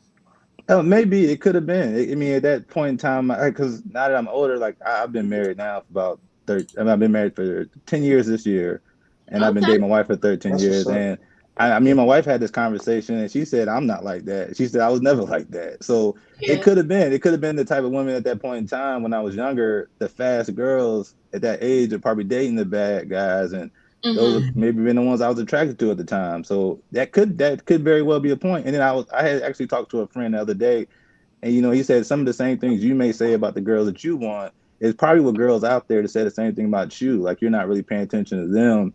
Yeah. And, you know, saying, so it could go both ways. I'm not sure, but I mean, that was just my experience. Yeah. Yeah. And I know that experience. You know, you try to be nice. Like, it seems like the guys that's like the thugs and all that stuff. Yeah, like, at the time. They don't. You know, they don't pay mind. They no mind to those. You know, those females, and it seems like they get them. But when you be nice and say, "Oh yes," you know, but you don't. Yeah. You shouldn't be like a yes man. Like, say yes to everything. Fact. Like a woman, like a guy that's, you know, take control sometimes, you know, not boundaries. Yeah, boundaries. Take control in different situations. Like, no, we shouldn't do that. You know, they make wise decisions. And so, you know, as far as you, Archie, you know, being married, you know, what's your experience, you know, being married, and how you feel, you know, for those single people out there that's looking forward to being married, you know, what's your experiences, you know, as far as I think it's been great. Like I don't think I would be where I'm at today if it wasn't for my wife. And I think that a lot of times, you know, people I feel like people love drama, and I feel like, you know, failed marriages is drama and it's entertainment. So people tend to, you know, go towards that and read that and talk about that a lot. But when you're married, like, you know, a lot of married couples, you know, you're in a lot of married groups on Facebook, and there's a bunch of married couples out there. They just don't have drama because they're busy living their life. They're busy taking care of their kids. You know, they're busy doing things. They're not on social media talking about, you know, certain things or whatever. So I feel like there's just not enough attention put on successful marriages. It's just so much put on to, because even you look at celebrities, like they always talk about who got divorced, but they never talk about who's been married for so long. Like I know when I was growing up, I was really like, you listen to the rappers and stuff, and you be like, man, this dude getting all these girls and stuff. But like now in the social media age, people are more transparent. And I look at some of my favorite rappers, and they've been with the same woman since high school. But it's not what they rapped about. You know what I'm saying? So it's like, it's I think it's just the attention is just put on the negative things because negativity sells. Yeah. And a lot of people say, we got another guest coming in. Yeah. Mrs. Gilmore. Yeah, a lot of people, you know, when you get married, they say like, you've changed, you know, stuff like that. And of course, you're going to change when you get married because, you know, you're sacrificing for the other person and you become a better person. You know? So that's one part of marriage that comes in. So what do you want to add to what we was talking about? Hold on, I think. Okay. Big Arch. Yeah. We couldn't hear you. I can't hear you. One second. What we talking about? Hold on, I think I can hear you. Arch. No, not the. Can't hear you. Can you? Oh. Hold on. You can go ahead, Mom. You can say what you're about to say. Okay, I just want to say hello to everybody. Hey, Mrs. Gilmore. Hey, how can you you doing? hear me? Hey, Mrs. Gilmore. Yeah, I can hear you. Yeah. Okay.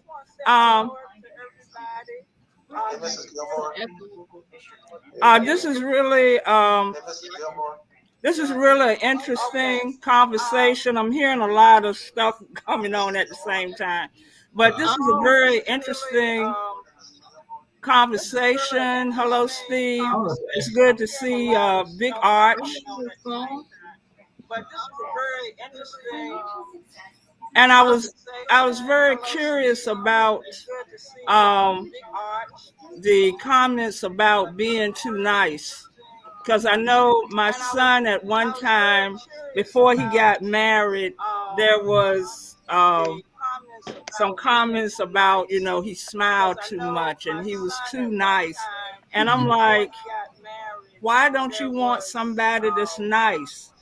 Big Arch, I know it seems like people are used to people being mean, but like I said in my chat, I think for some women, it has been so much the norm to be mistreated and mean. They don't know how to handle someone that's nice, and they may think they have an ulterior motive.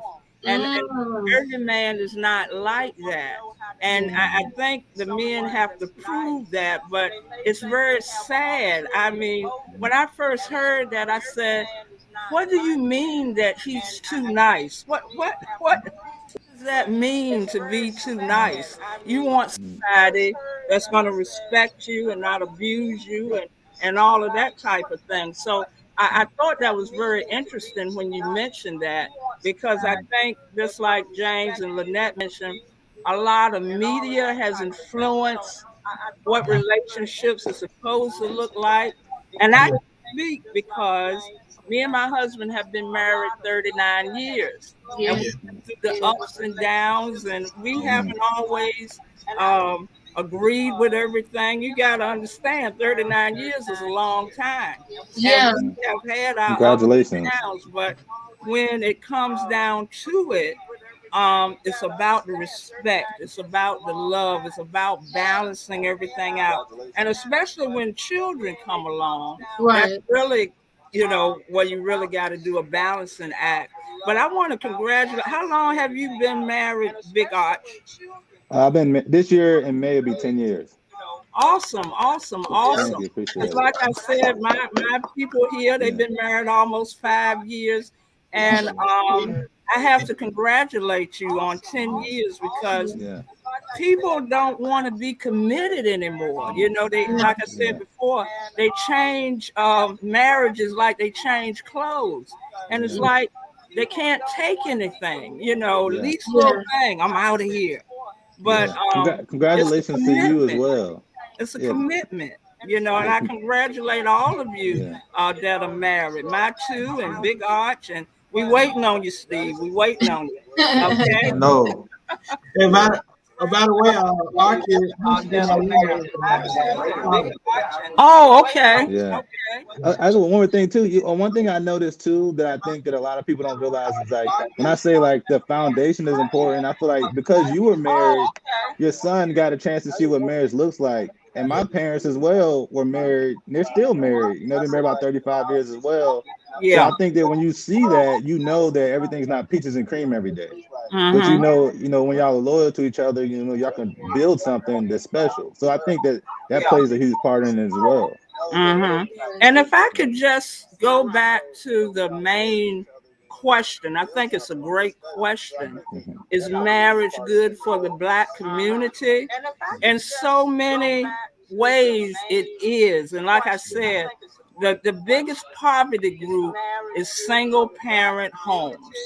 You know, that's the largest poverty group. And to build our Black community, you know, we have to look at that economic base. And when marriages are strong and they come together, it builds up the whole Black community as a whole. I know that's a fact. Yeah, I totally agree with that. I totally agree. Yeah, and we appreciate y'all coming up here.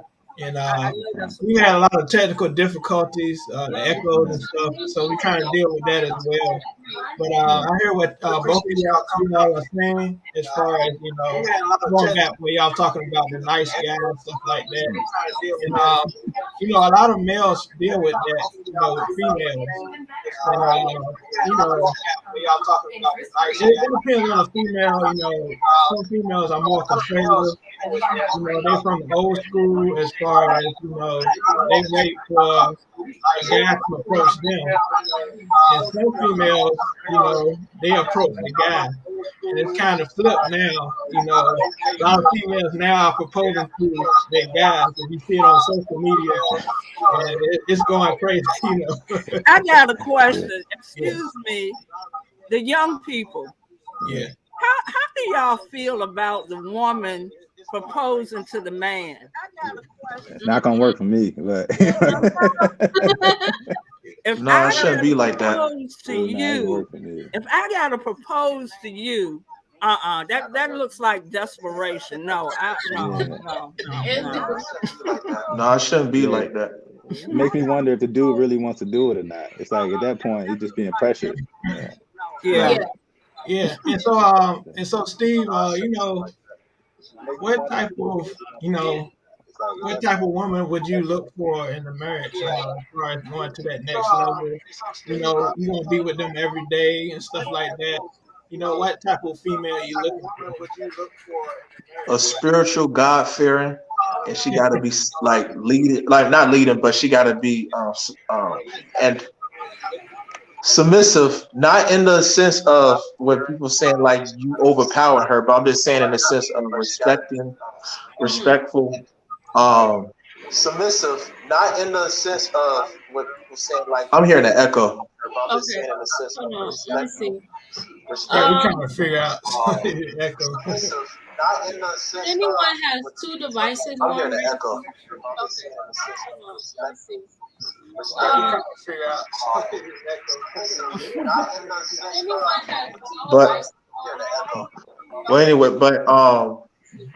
But trustworthy. you know, and has my back. You know what I mean? Yeah. Oh, okay. I don't hear it now. Okay, I had to mute your mic. So it's Mom, I think it's yours that's doing the echo for some reason. Yeah, cause we muted your mic and the echo stopped. Do you have two devices going? Oh, wait a minute. What should I do? I don't know. Okay. You got two devices? Do you have the echo cancellation if you go to settings? Oh no. It's probably two devices. Do you have two devices going on? It may be my phone. I'm sorry. Okay, it's probably the phone. Do you have two devices going on? I had my phone on. I'm sorry. But if you I can exit this right here if that'll help. Okay. Okay. Thank you. Yeah.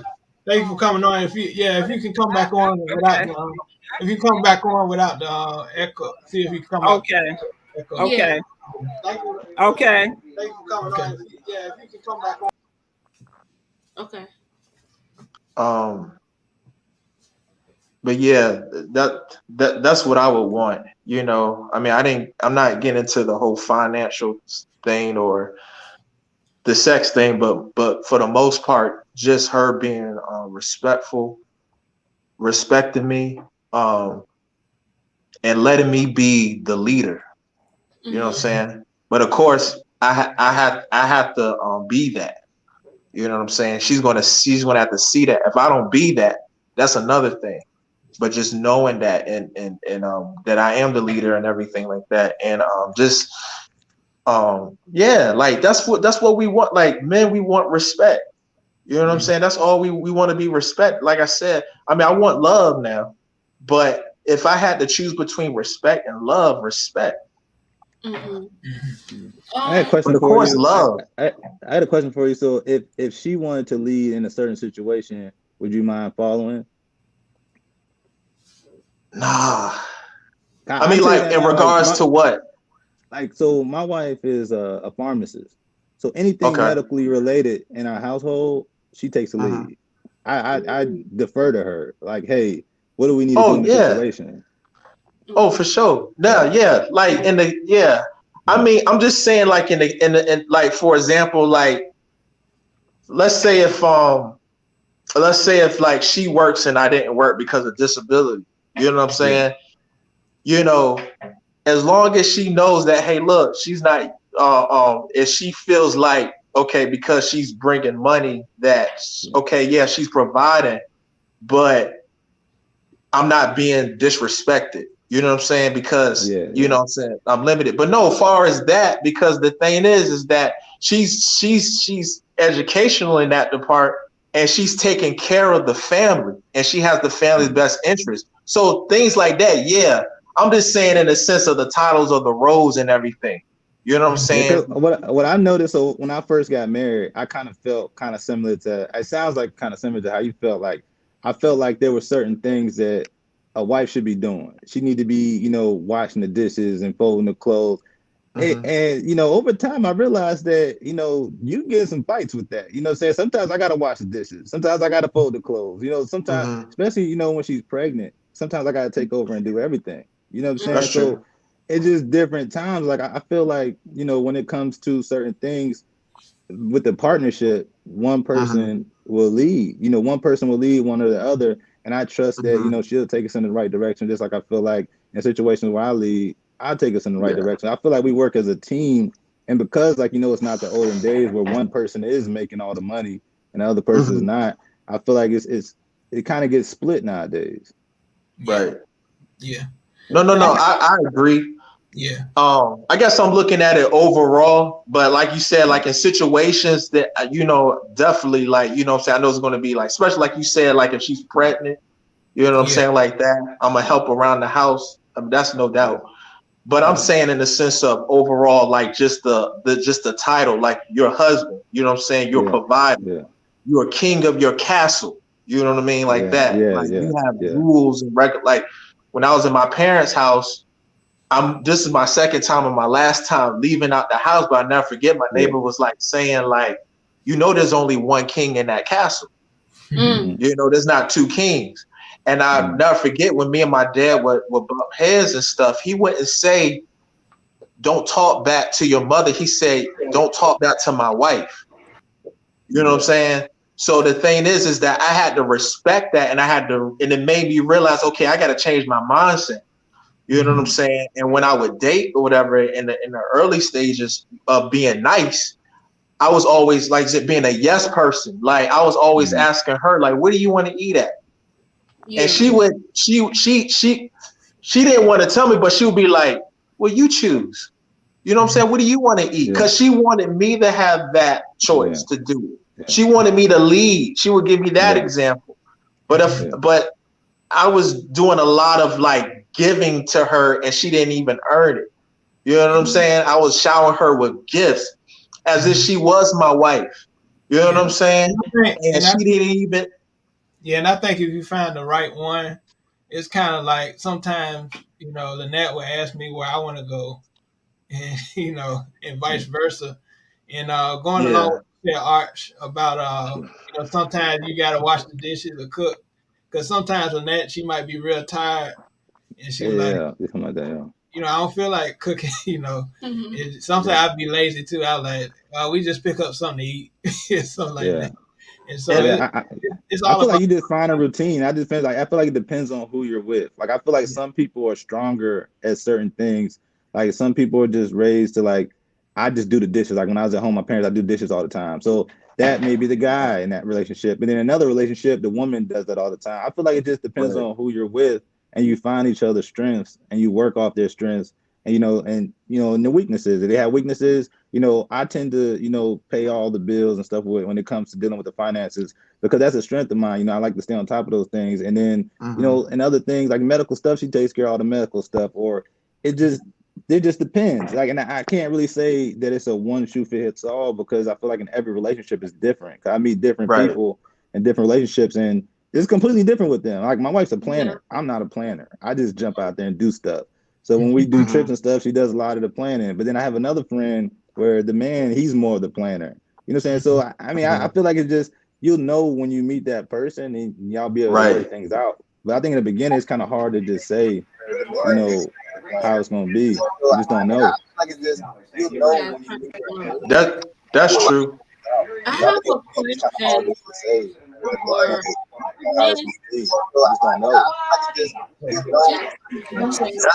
That's true. I still hear echo, but that's cool. I have a question for all the men. My question is, if a woman just did the, I guess you could call it the bare minimum, just taking care of the household, cleaning and cooking and bearing a child and taking care of you and the household, do you think men would be happy if women just did that?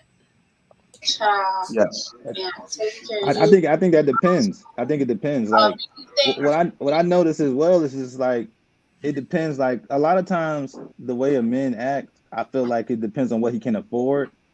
And if he can't afford that household, he can't afford you, he may start getting mad that you don't, help out the household, and it might bring a lot of anger home and stuff like that. So like I said, I don't think there's a one shoe fits all when it comes to marriage. I really feel like it depends on that couple, that man. Like if you make enough money to take care of everything, then I think you have no problem with that. But if you can't, you know what I'm saying, then it may bring a lot of drama into the house. Yeah. Okay. And going along with that, a lot of people, like we were talking about finances earlier, finances do have a lot to do with, it has part to do with, happiness in a relationship, because, but I wouldn't say that it's solely that. It has to do with, if I get laid off my job, is she going to stay with me? Is she still going to treat me the same way?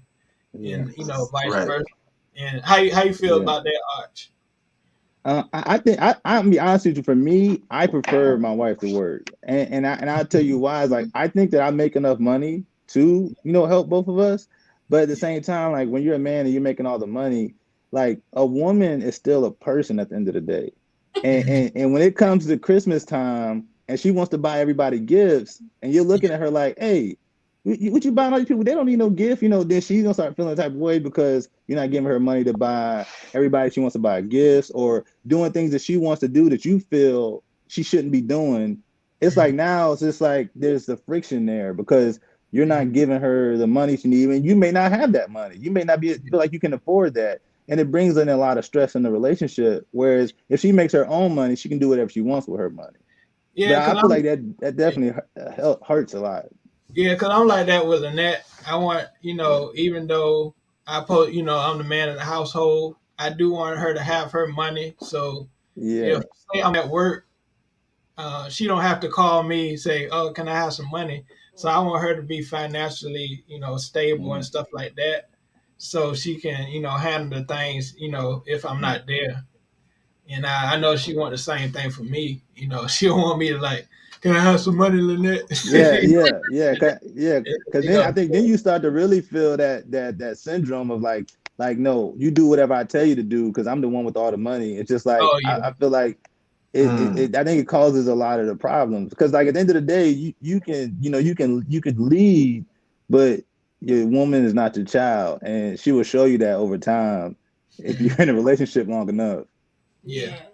And going along with Steve, and in dating, of course you the male, you want to pay for the date. You want to set a good impression. And she say, oh, she see that you're, setting forth that male type of role in the date relationship. And so, I think, doing that, you setting forth a good image on how you're going to be in the future. But, later on, it's going to become like a compromise later on. Once you get married, it should be. It should be this. Yeah. This lady I was dating, her name was Christy. She was a professor at ODU, real nice and everything. And our first date, I paid for it, and then the second date, she paid for it. Mm-hmm. You know what I'm saying? And she was like, "No, I got this." Yeah, so it depends on what type of woman you get. So right. Yeah. And then there's been other dates where like not her but another female, and she was like waiting for me to pay for it, or she wanted a meal out of just the whole thing and then went ghost. Yeah. So yeah, it just depends on what women you're dealing with, and like I said, that when she knows that okay, wow, like he's taking control, he's being a male, like she'll be submissive, she'll be in her feminine energy. You know what I'm saying? Like we as men do not want a female in her masculine energy because that's saying like, okay, like that's gonna try to put me in some kind of feminine energy, and I'm not gonna be feminine. I'm gonna be masculine. You know what I'm saying? So that's where the respect and everything. And when it comes down to leading, a woman wants to feel free at the same time being led. You know what I'm saying? Like when she's gone out with her girlfriends and everything like that, the whole time she's thinking about me. Because while she's having fun and everything, she's gonna be like, wow, like I'm missing him. You know what I'm saying? Even if another dude approaches her, she's gonna be like, that I got a good one at the house. You know what I'm saying? Women need that space, need that time to think about you, whether they're on their job, they're somewhere away. Y'all can be in the house and you can be in another room. She's thinking about you. You know what I'm saying? Like that's why women don't like, with my experience, the women that I talk to and stuff like that show interest. Now the woman who didn't show interest, they didn't like that calling everyday type thing. You know what I'm saying? When she didn't get all those calls and stuff, then she got curious and started thinking about me. And she was like, I wonder what he's doing. And it built up the attraction. Now, with a woman who was interested in me from the get-go, she want to talk to me every day. You know what I'm saying? She's being feminine and everything. So it just depends. Yeah. And it's interesting you say that too, because like I'm not in like the space that you're in dating as an adult. I never really done that. So I met my wife in college and we were both broke. Wow. So it had nothing to do about that. There was times when we didn't have 35 cents in our account together. So we just made it work, and like none of that really mattered. So dating as an adult may be different. So I'm really not sure, when it comes to that. So I mean, it's interesting, that that's your dating experience.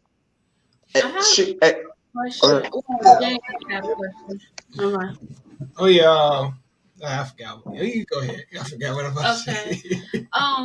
Well, what I wanted to ask the men is, when you say masculine and feminine, what is the definition of that?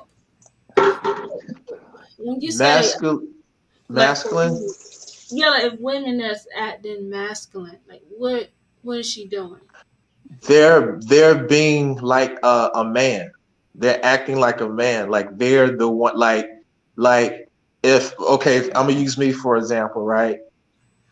Where she's like acting like a man, like they're the one leading everything, or she's disrespect. And I'm not even meaning like disrespect me, but I'm just saying this stuff, making like all the decisions.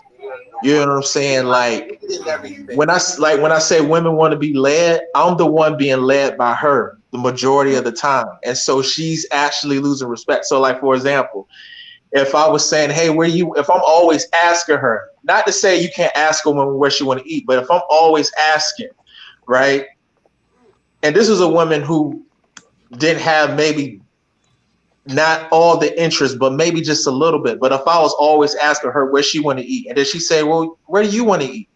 You know what I'm saying? Like she want me to be the one to choose. She wants me to lead. But if I'm always giving her the responsibility, but masculine can also be aggressive. You know what I'm saying? Okay. In my sense, like us, we're like lions. You know what I'm saying, in the jungle.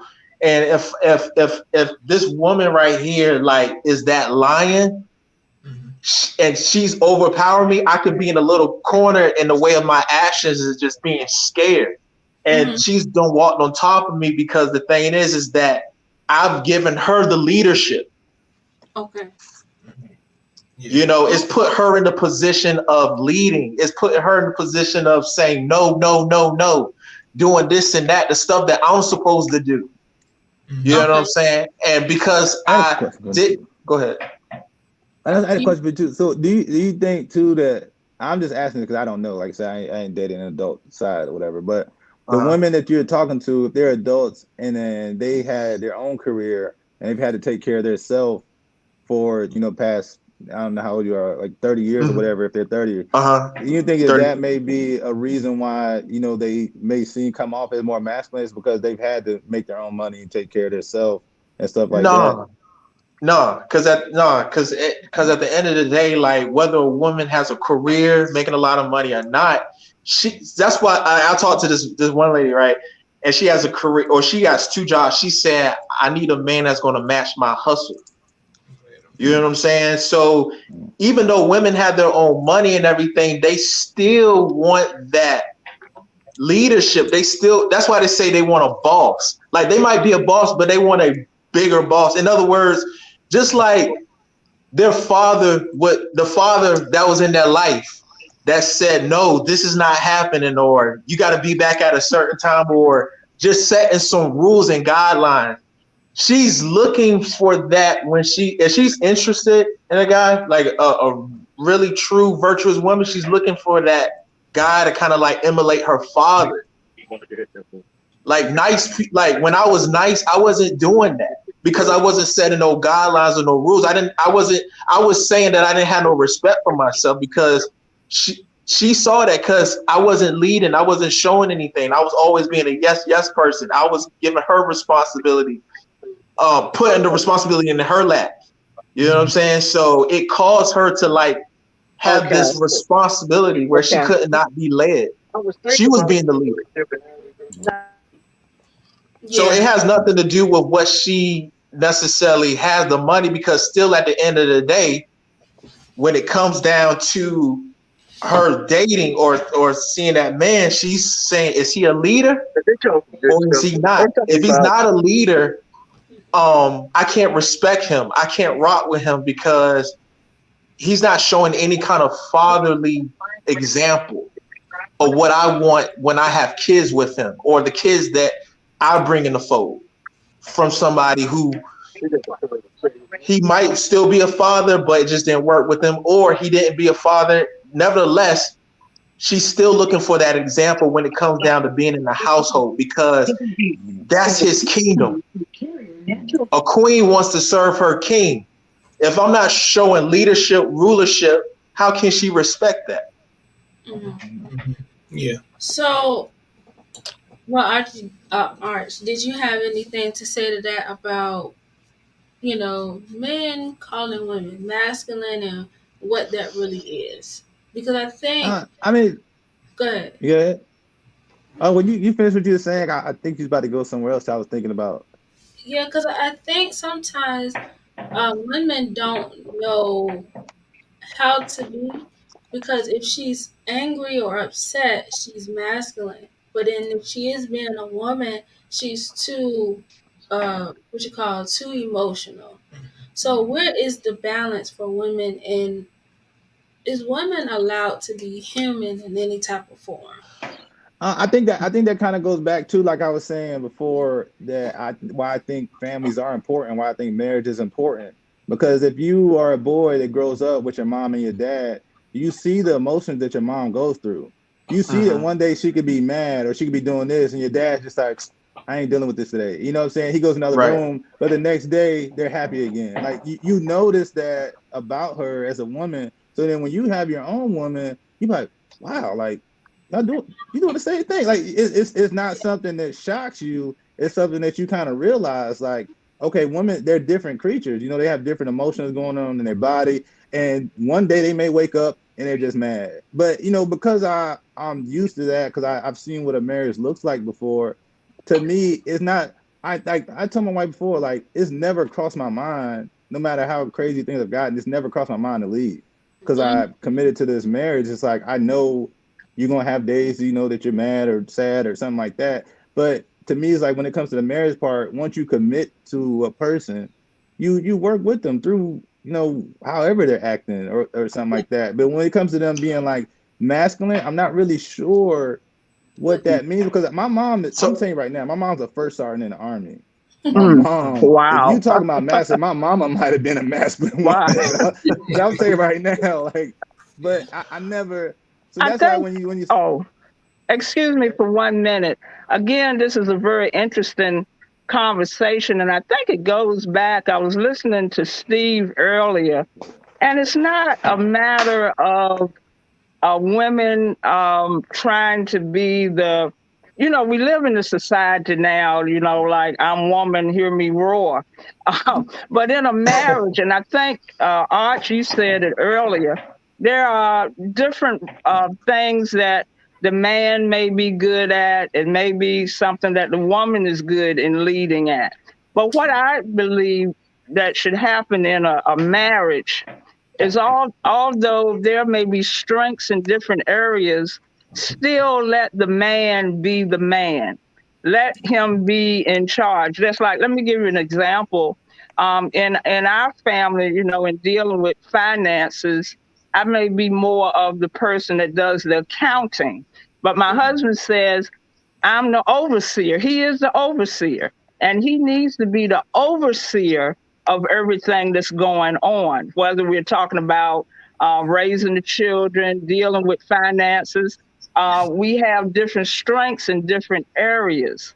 But I do believe let the man be the man. Let him be the leader. That's not saying submissive in the way, walk all over me or whatever. We have a mutual respect, but let the man be the man. Let him be the leader. Let him know what is going on, as far as, a marriage.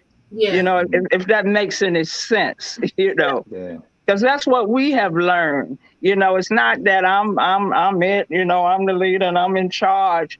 It's that mutual respect. And there are going to be areas where I'm going to be better than him in something. Mm-hmm. There's going to be areas that he's going to be better than me. But we have to keep the order in line. Right. The man is the head of the household. Now, if the man is not living up to his responsibility, well, sometimes the woman has to step in and be the head of the household, whether financially, physically, or emotionally. Yeah. So that's my take on that. And that's a good point. because like in the Bible it says that the woman is the rib of the man. We supposed to complement each other. Wherever somebody is weak at, that other person should pick up on. Like you were saying, much about your wife is a pharmacist, and so she take care of the medical stuff in the family. If somebody gets sick, she knows what to do, and so I think it's giving up that responsibility to the other person as well. Like if they know something better, let them do it. But still, like you said, Ma, about setting the roles and the characters in the family. You should keep those roles. The man should be the head of the household. Yeah, respect. And respect. And I think too, even Steve, when you were talking about like how masculine women, I was trying to think in my head like how to answer that in my head. But I was thinking, so even if the woman is masculine, you meet her, she's masculine. Like I feel like if you know how to handle her, she would still respect you. Like so, like if she's going like I feel like as being the man in a relationship, even when her emotions are going crazy, you gotta know how to deal with her. And if you know how to deal with her, she's gonna respect you because she's like, okay, I was crazy. I think at the end of the day, if they know they're being crazy that day, it's like, okay, I might have been a little crazy that day. But you know how to be like, all right, this is what she's doing today. Let's go do this. Hey, how you doing, Mr. Gilmore? Hey. Sound like y'all got a good conversation going here. Oh yeah. Yes, sir. Yeah, I agree, and that's the thing, man. It's just like, like the man has to, be calm and collect. Like the woman is going to get emotional, but if the man is not calm and collect, you know what I'm saying? It's kind of like she's testing him in a sense, not testing because she's already going to be emotional, but if she see that let's say she get all emotional, right? Y'all having an argument, right? And she's screaming and yelling, and he's screaming and yelling. She gonna be like, what in the world? It's like let's say if you have a flat tire, right? And the woman is like, oh, what we gonna do? What we gonna do? I can't say that. I gotta be like, baby, calm down. It's gonna be all right. We got this. I'm gonna make a call, or I'm gonna get out and I'm gonna do what I gotta do. I had to do that, matter of fact, with this lady. And she has some tires and stuff. And I honestly didn't even know how to change a tire. But what did I do? I went on YouTube and I became the man. And I am the man, but I had to show that. You know what I'm saying? And I took the tire and everything. I did it. And she even tried to get somebody else to come over there and fit. I said, no, I got this. When you with me, I got this. You know what I mean? Yeah. Let me be like Mrs. Gilmore said, let me be the man. That's in our nature. So when she sees that, she's like, okay, I'm gonna be okay. Because the man, in a sense, is kind of like a reflection of God, and the woman is like the reflection of the church. And so when it comes down to God, what do we do when it comes down to God? We go to God to our problems. God is calm and collect. That's why he say, peace be still. He gives us the peace and let us know everything's going to be okay. So when it comes down to the man and woman relationship, the woman is looking to that man in a sense like God. Not to say he's God, but in a sense because he's supposed to be that calm and collect person. She's like the weather.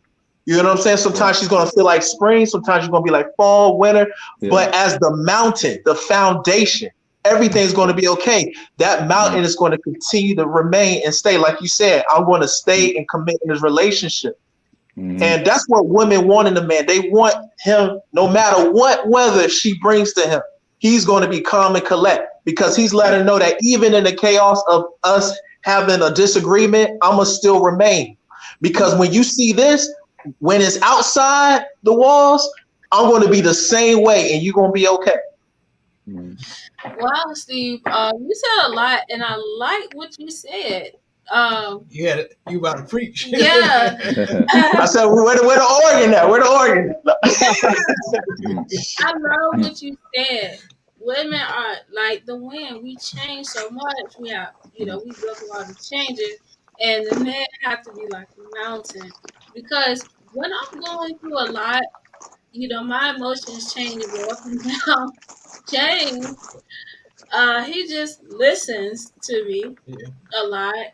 And he don't say a lot, but he listening. He's like, well, what, I know he's paying attention, but he don't ever get like emotional with me. He never gets that way.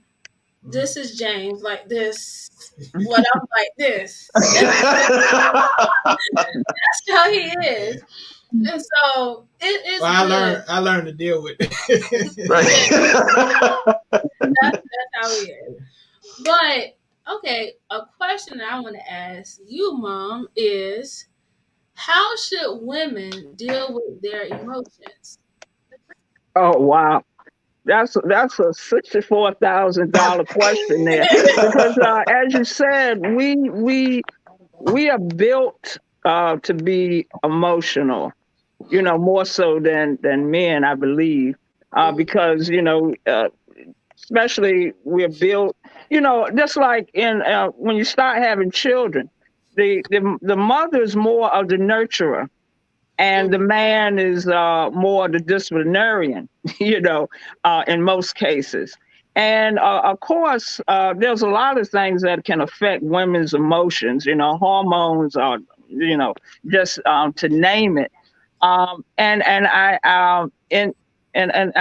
have been blessed with my husband being that, just like James, that's a solid, I can bounce things off of him, and, we can, go back and forth with it and find a good medium, in the middle. So, it's just the way that we are built. I mean, that's how God made us.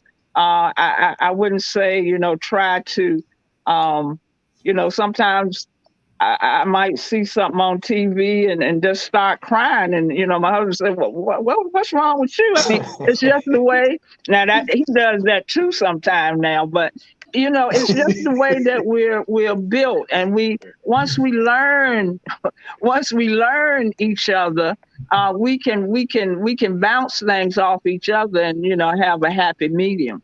Yeah. So from you all being married, almost 40 years now, okay. Looking at the new marriages these days, how do y'all view the marriages that y'all see these days? Is it better, or what is things you see that they should change, as far as today's marriage? Today's marriages, especially being married a long time, and your friend being married 10 years, that's a long time, according to today's society. We have to learn how to stand, in the midst of everything that goes on. It's like the least little thing, people are just out, having patience and understand. My husband just mentioned that, having patience with each other, because you have to realize when you get married, it's two different people getting married, and you're coming together as one.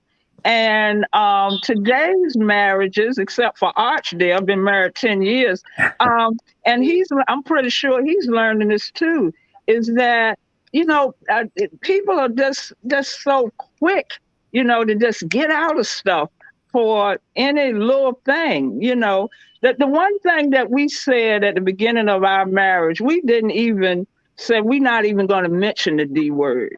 We're going to be in it to death do us part, come hell or high water. And hell and high water has been through 39 years. But you have to learn how to stand and have respect for each other and weather those storms together. You can weather them if you do it together. Yeah. Can you guys hear me? Yeah. Yeah. Okay. Yeah, I don't have my headphones died, my phone died, everything had died. Okay. Yeah. But like you were saying too, one thing I noticed too is that, I was saying before, like I feel like a lot of people focus on marriages that don't last. One thing, like, as I grew up, I was definitely kind of wild when I was younger and stuff, but I started hanging around different groups of people, and like, I pledged Alpha, and in my Alpha chapter, there's probably about 50, 60 people in there. All of them married. Just a whole bunch of married men that's been married for years. Like, I know my sponsor is 70 years old. Guys been married forever. Like, it's I feel like they're there. It's just that married couples are just happy living their life, and they're just not on social media talking about all the bad stuff. Yeah. And that's where any kind of media, the media like to portray the bad stuff more than the good. They don't show, like, people like Denzel Washington You know, even exactly. for years and Denzel, years, bunch of them, and they don't want to show those more than I hate to say like Kanye West, they show all that stuff all the time. And they show all that, but they don't want to show the good thing because they want, especially the community, to be a certain way, a certain stereotype. And so, Steve, how you feel viewing people that's married? Do it inspire you? The people that's married in today's time that's close to your age. How do they inspire you?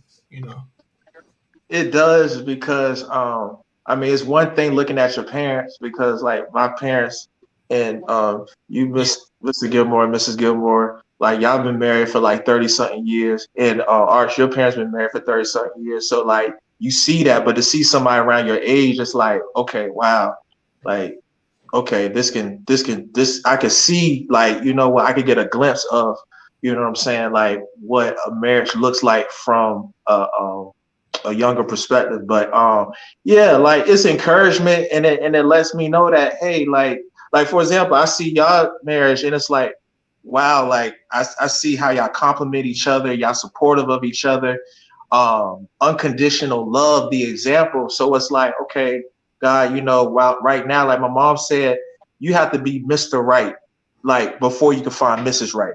You know what I'm saying? And so the thing is that even like you said, Arj, you met your girl in like college where like you didn't have anything. It's like, yeah, like, and I'm learning too, like, no, you don't have to have anything. You just have to find somebody like that's going to be on your team and it's going to like follow you as you follow Christ. You know what I'm saying? Like I said, the Bible says the wives follow the husband as he follows Christ. So I do see those things, and God is still working on me far as being Mr. Right. You know what I'm saying? Because sometimes the flesh gets in the way.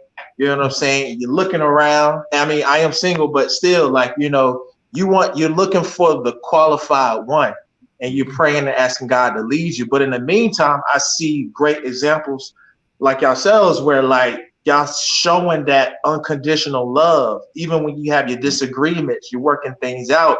And it's only a reflection of like seeing that in the household with my parents and stuff.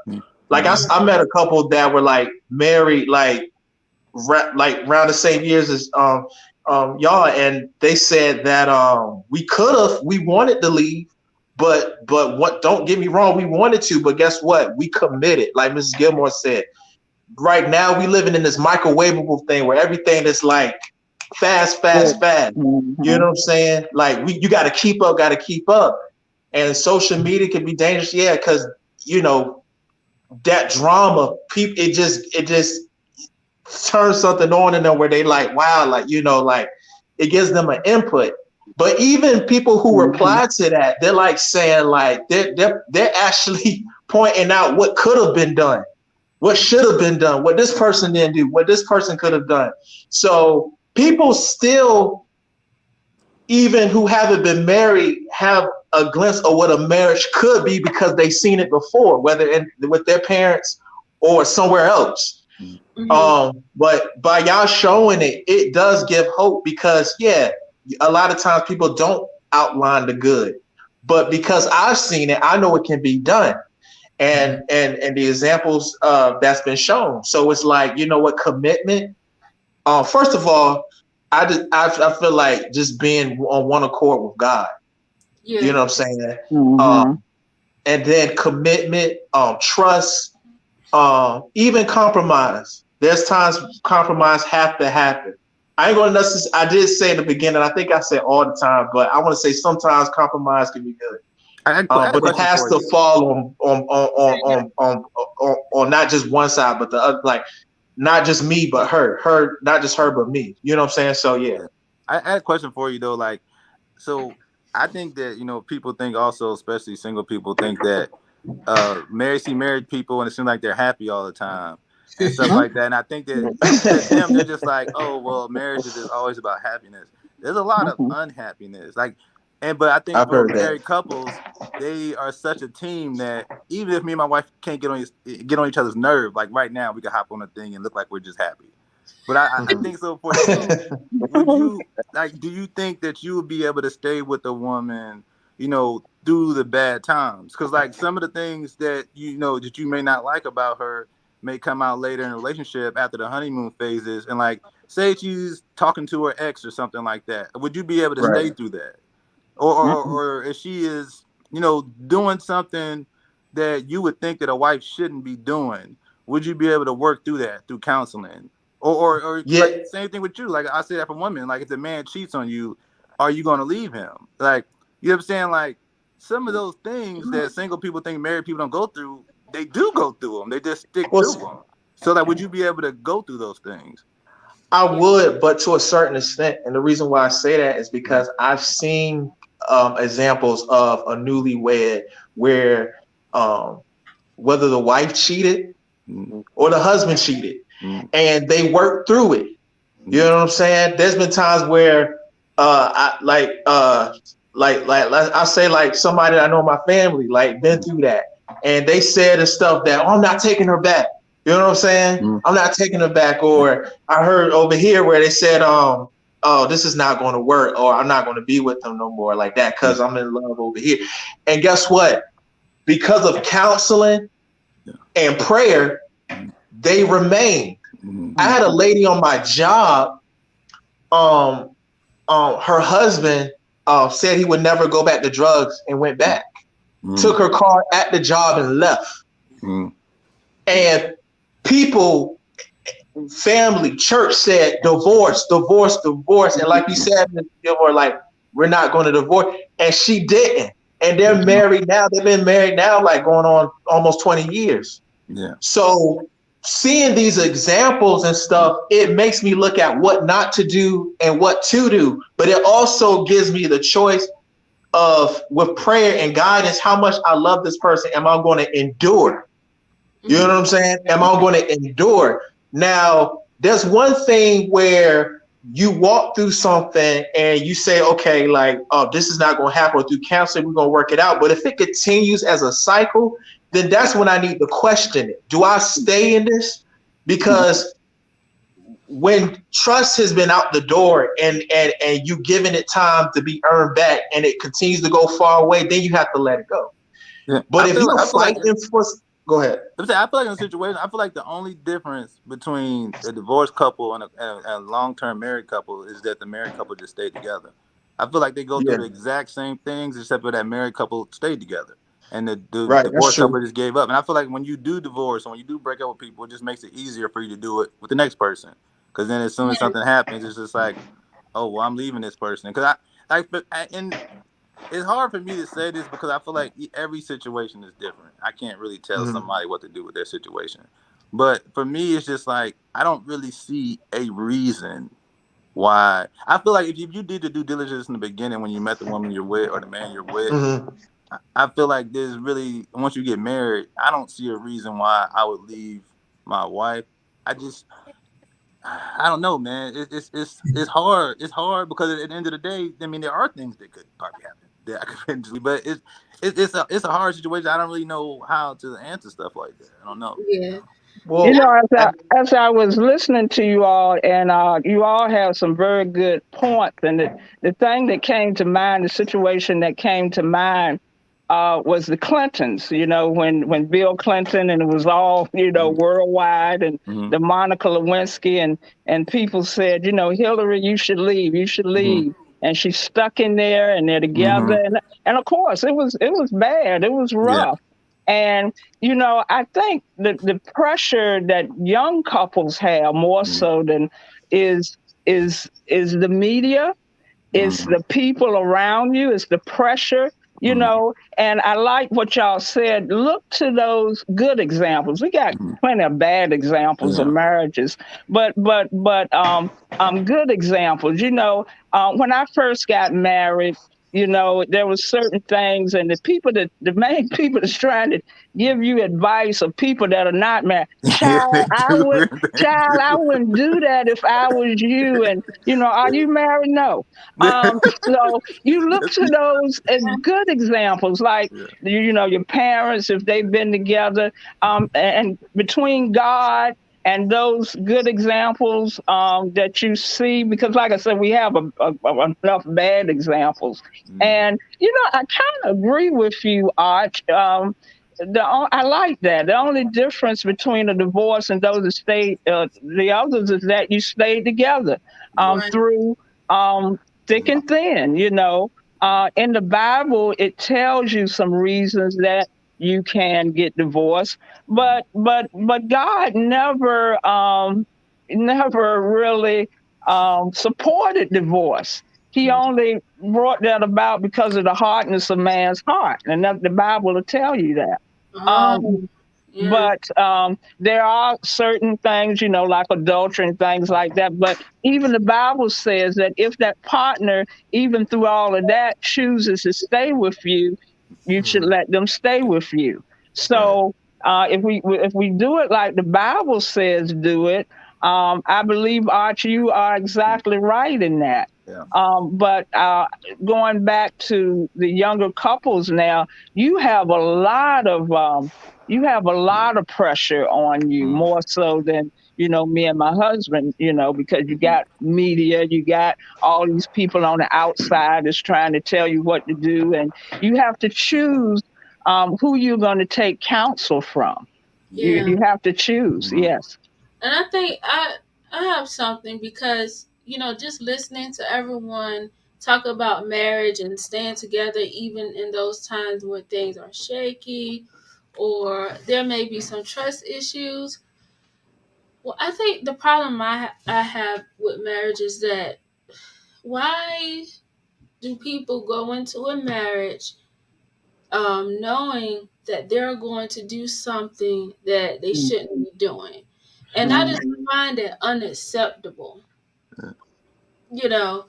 We're talking about a good marriage. We're talking about Black communities. Yeah. We're showing this example when we're single, but also, why are we showing it in the marriage too? Sometimes people have seen it before they got married, but because they're so in love, and I'm gonna tell you, this is a thing with women too. And because I had a situation where I counseled a younger person, and the man was doing stuff that I would not marry him because of the stuff that he was doing. But what the woman thought that, I'm going to be able to change him after we get married. The problem was there in the beginning. And I can tell you for a fact, they did get married, they divorced, they got married again, they separated again, and now they're back together. But what they show you before is going to be pretty much what's going to happen after they get into the marriage. And then they just don't want to see it. I can change them. They're going to change. I've seen it over and over again. The thing, what you see is what you get. I know during the dating, everybody try to be on their best behavior. That's why I would suggest that people date longer so they can see more of that person before they get into that commitment. Because they are telling you, they are showing you what they are. And don't think, sometimes things change, but a lot of the times, what you see is what you get before you get into the commitment. A lot of times it's going to get worse after you get into the commitment. I'll say this. One thing, because I agree with you, if you see those things in the beginning, why would you pursue that? Now, a thing that the Black community don't have when it comes to marriage is that we don't have those two-parent household where the father is vetting. That is missing. So, of course, James had you guys, and of course, I know he talked to you guys about me and things like that. And I saw with my mother, she was married, but she saw, James as a good guy. She met him before and things like that. But we don't have those fathers for vetting anymore. So, and sometimes too, it could be a woman who just grew up with her father. You know what I'm saying? And not having a mom.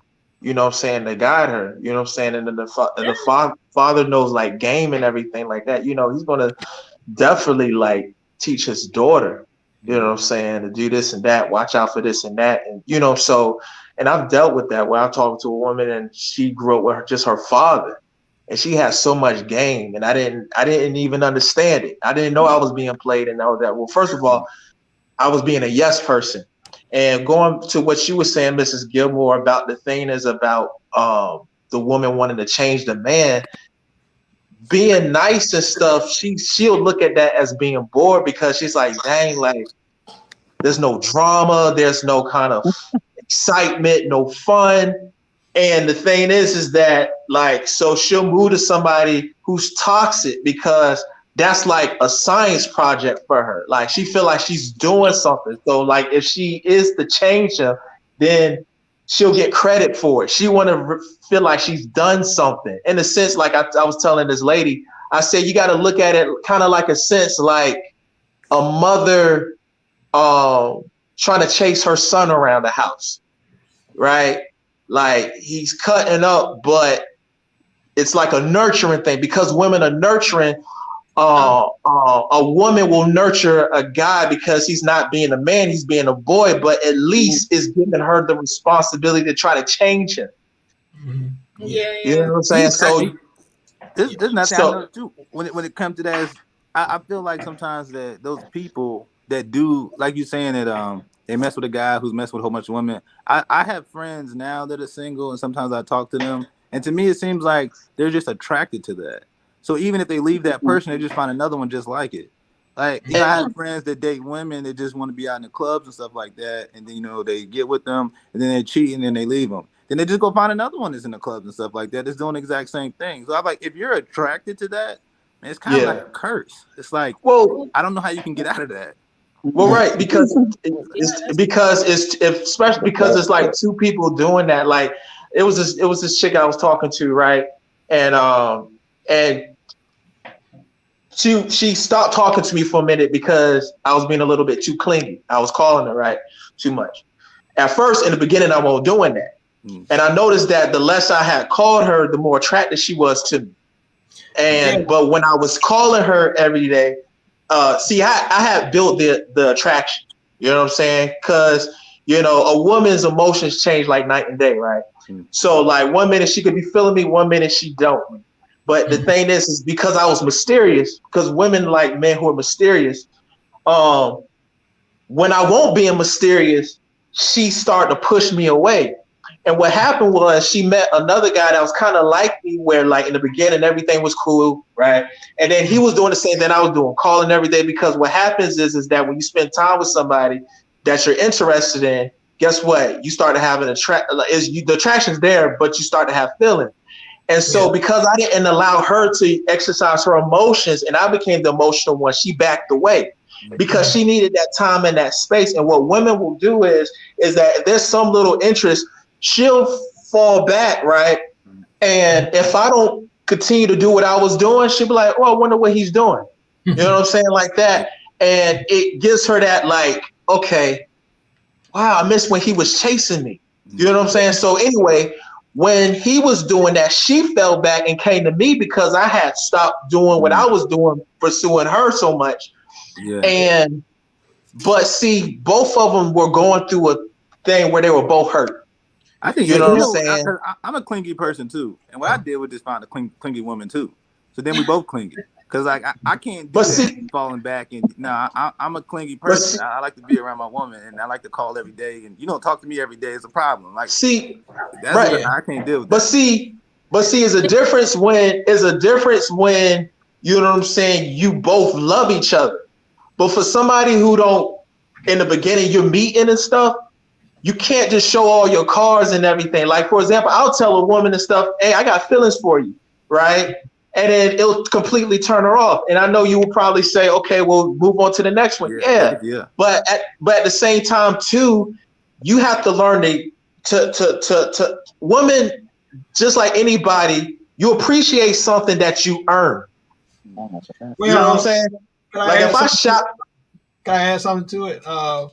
Brother. When you said about, you know, the female and male talking and stuff like that, I feel like, a guy should give a woman space. I think what it is, some And, people have to mute when they talk. That's what's going on. and then when they like they do, some people like when they, you date, when you're going out with a woman, as far as males, we should be good listeners instead of talking the whole time.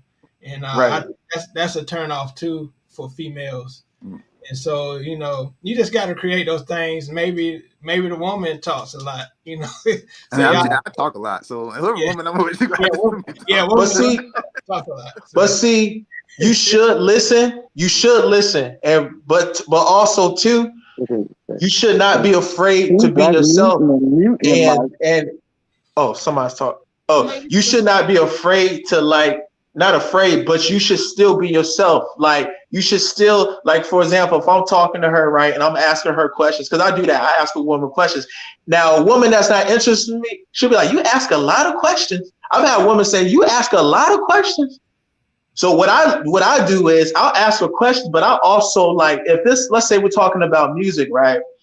And she like a particular artist or something like that. I'm like, okay, cool. I said, but you need to listen to this music. Like this music. She's like, oh yeah. I said, yeah, I'll show you. Cause women too want to you're teaching a woman something too. You giving her stuff that she ain't never been introduced to. So yeah, you should ask a woman stuff like that. For example, I was talking to this lady on my job and I said, oh, you been here before? Okay, like that. I said, wow. I said, I always wanted to do that. I said, you know what? It's funny because I want to move here. And then she'll ask me something. So you should both ask each other something, but yeah, you should, in the sense of asking a woman something, it does give you that mystery too, because she's like, okay, he ain't say nothing about him. So she will ask. But at the same time too, you want to make sure too that you are saying what's on your mind, introducing her to something too. If she's bringing something to the table, you bringing something to the table. If she's bringing some kind of dish, you introduce her to this dish too. You know what I'm saying? It's a take and give. But I agree though, you should ask a woman question. I have learned to do that and listen more too, because a lot of times too, observing and listening can also keep the conversation rolling. Yeah. And so, this has been a great conversation. And we just want to ask one last question before we close out. For each of y'all that's been on, thank y'all for coming up here. And yes, sir. We're gonna go one by one. Is marriage good for the Black community? Let me start with Steve. It is when it's done with the respect of both parties. In other words and stuff, women and men have to learn how to get along with each other. You know what I'm saying? I was listening to the Kevin Samuels show, and I know people don't, listen to Kevin Samuels like that. But this lady said, do you think that Black men will choose just Black women? And Kevin Samuels says yes, but the problem is that Black women and Black men need to get along with each other, not just talk, not just be cool and just, you got to not just tolerate, but actually get along with each other. You know what I'm saying? Because you'll hear somebody say, I can't take this no more. No, just like y'all said, and just like y'all implemented, it's about committing, staying there. Like you even said, Archie, about I'm going to stay in this marriage. I have no reason to leave. So it's a lot of getting along with each other and stuff and having that patience. So yeah, it can be done. Cool, that was a good answer. Arch? I think so. I think it's definitely good for the community. Yeah. I think the more of it we have, the more normal it becomes. And, I think it definitely helps. Yeah. Yeah, and appreciate y'all being on the show. We're going to start right here. We might do another conversation, part 2, because it's a good conversation, especially for, African Americans. And we're going to try to control the trolling and stuff next time. Well, that was trolling. Boy, the devil was busy today, man. Trolls was coming. So, yeah. Well, I got a question. Where did you guys meet? Because I know I met James at Norfolk State. Yeah. So, I know he's married. So yeah, where did you guys meet? Yeah, I always know how I was in college. I was real quiet, and I ain't. Yeah, he was real quiet. He was making beats. He was staying making beats. Yeah, he's my roommate. Yeah. We met at my job. We met at work, and everybody was trying to get us together, and I was like, "No, I don't want to date nobody at work."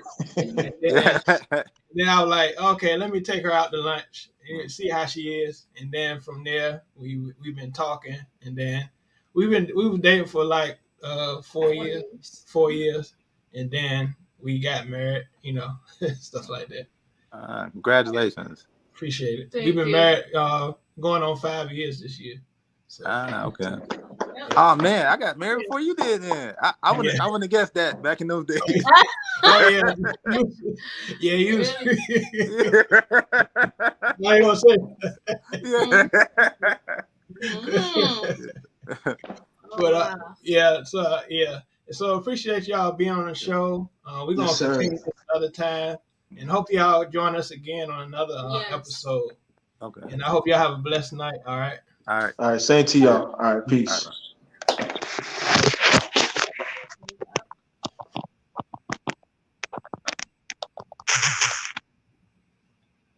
So appreciate y'all for joining us. My name is James Gilmore, my wife Lynette Gilmore, and I hope y'all have a blessed night. Appreciate it. Have a good night.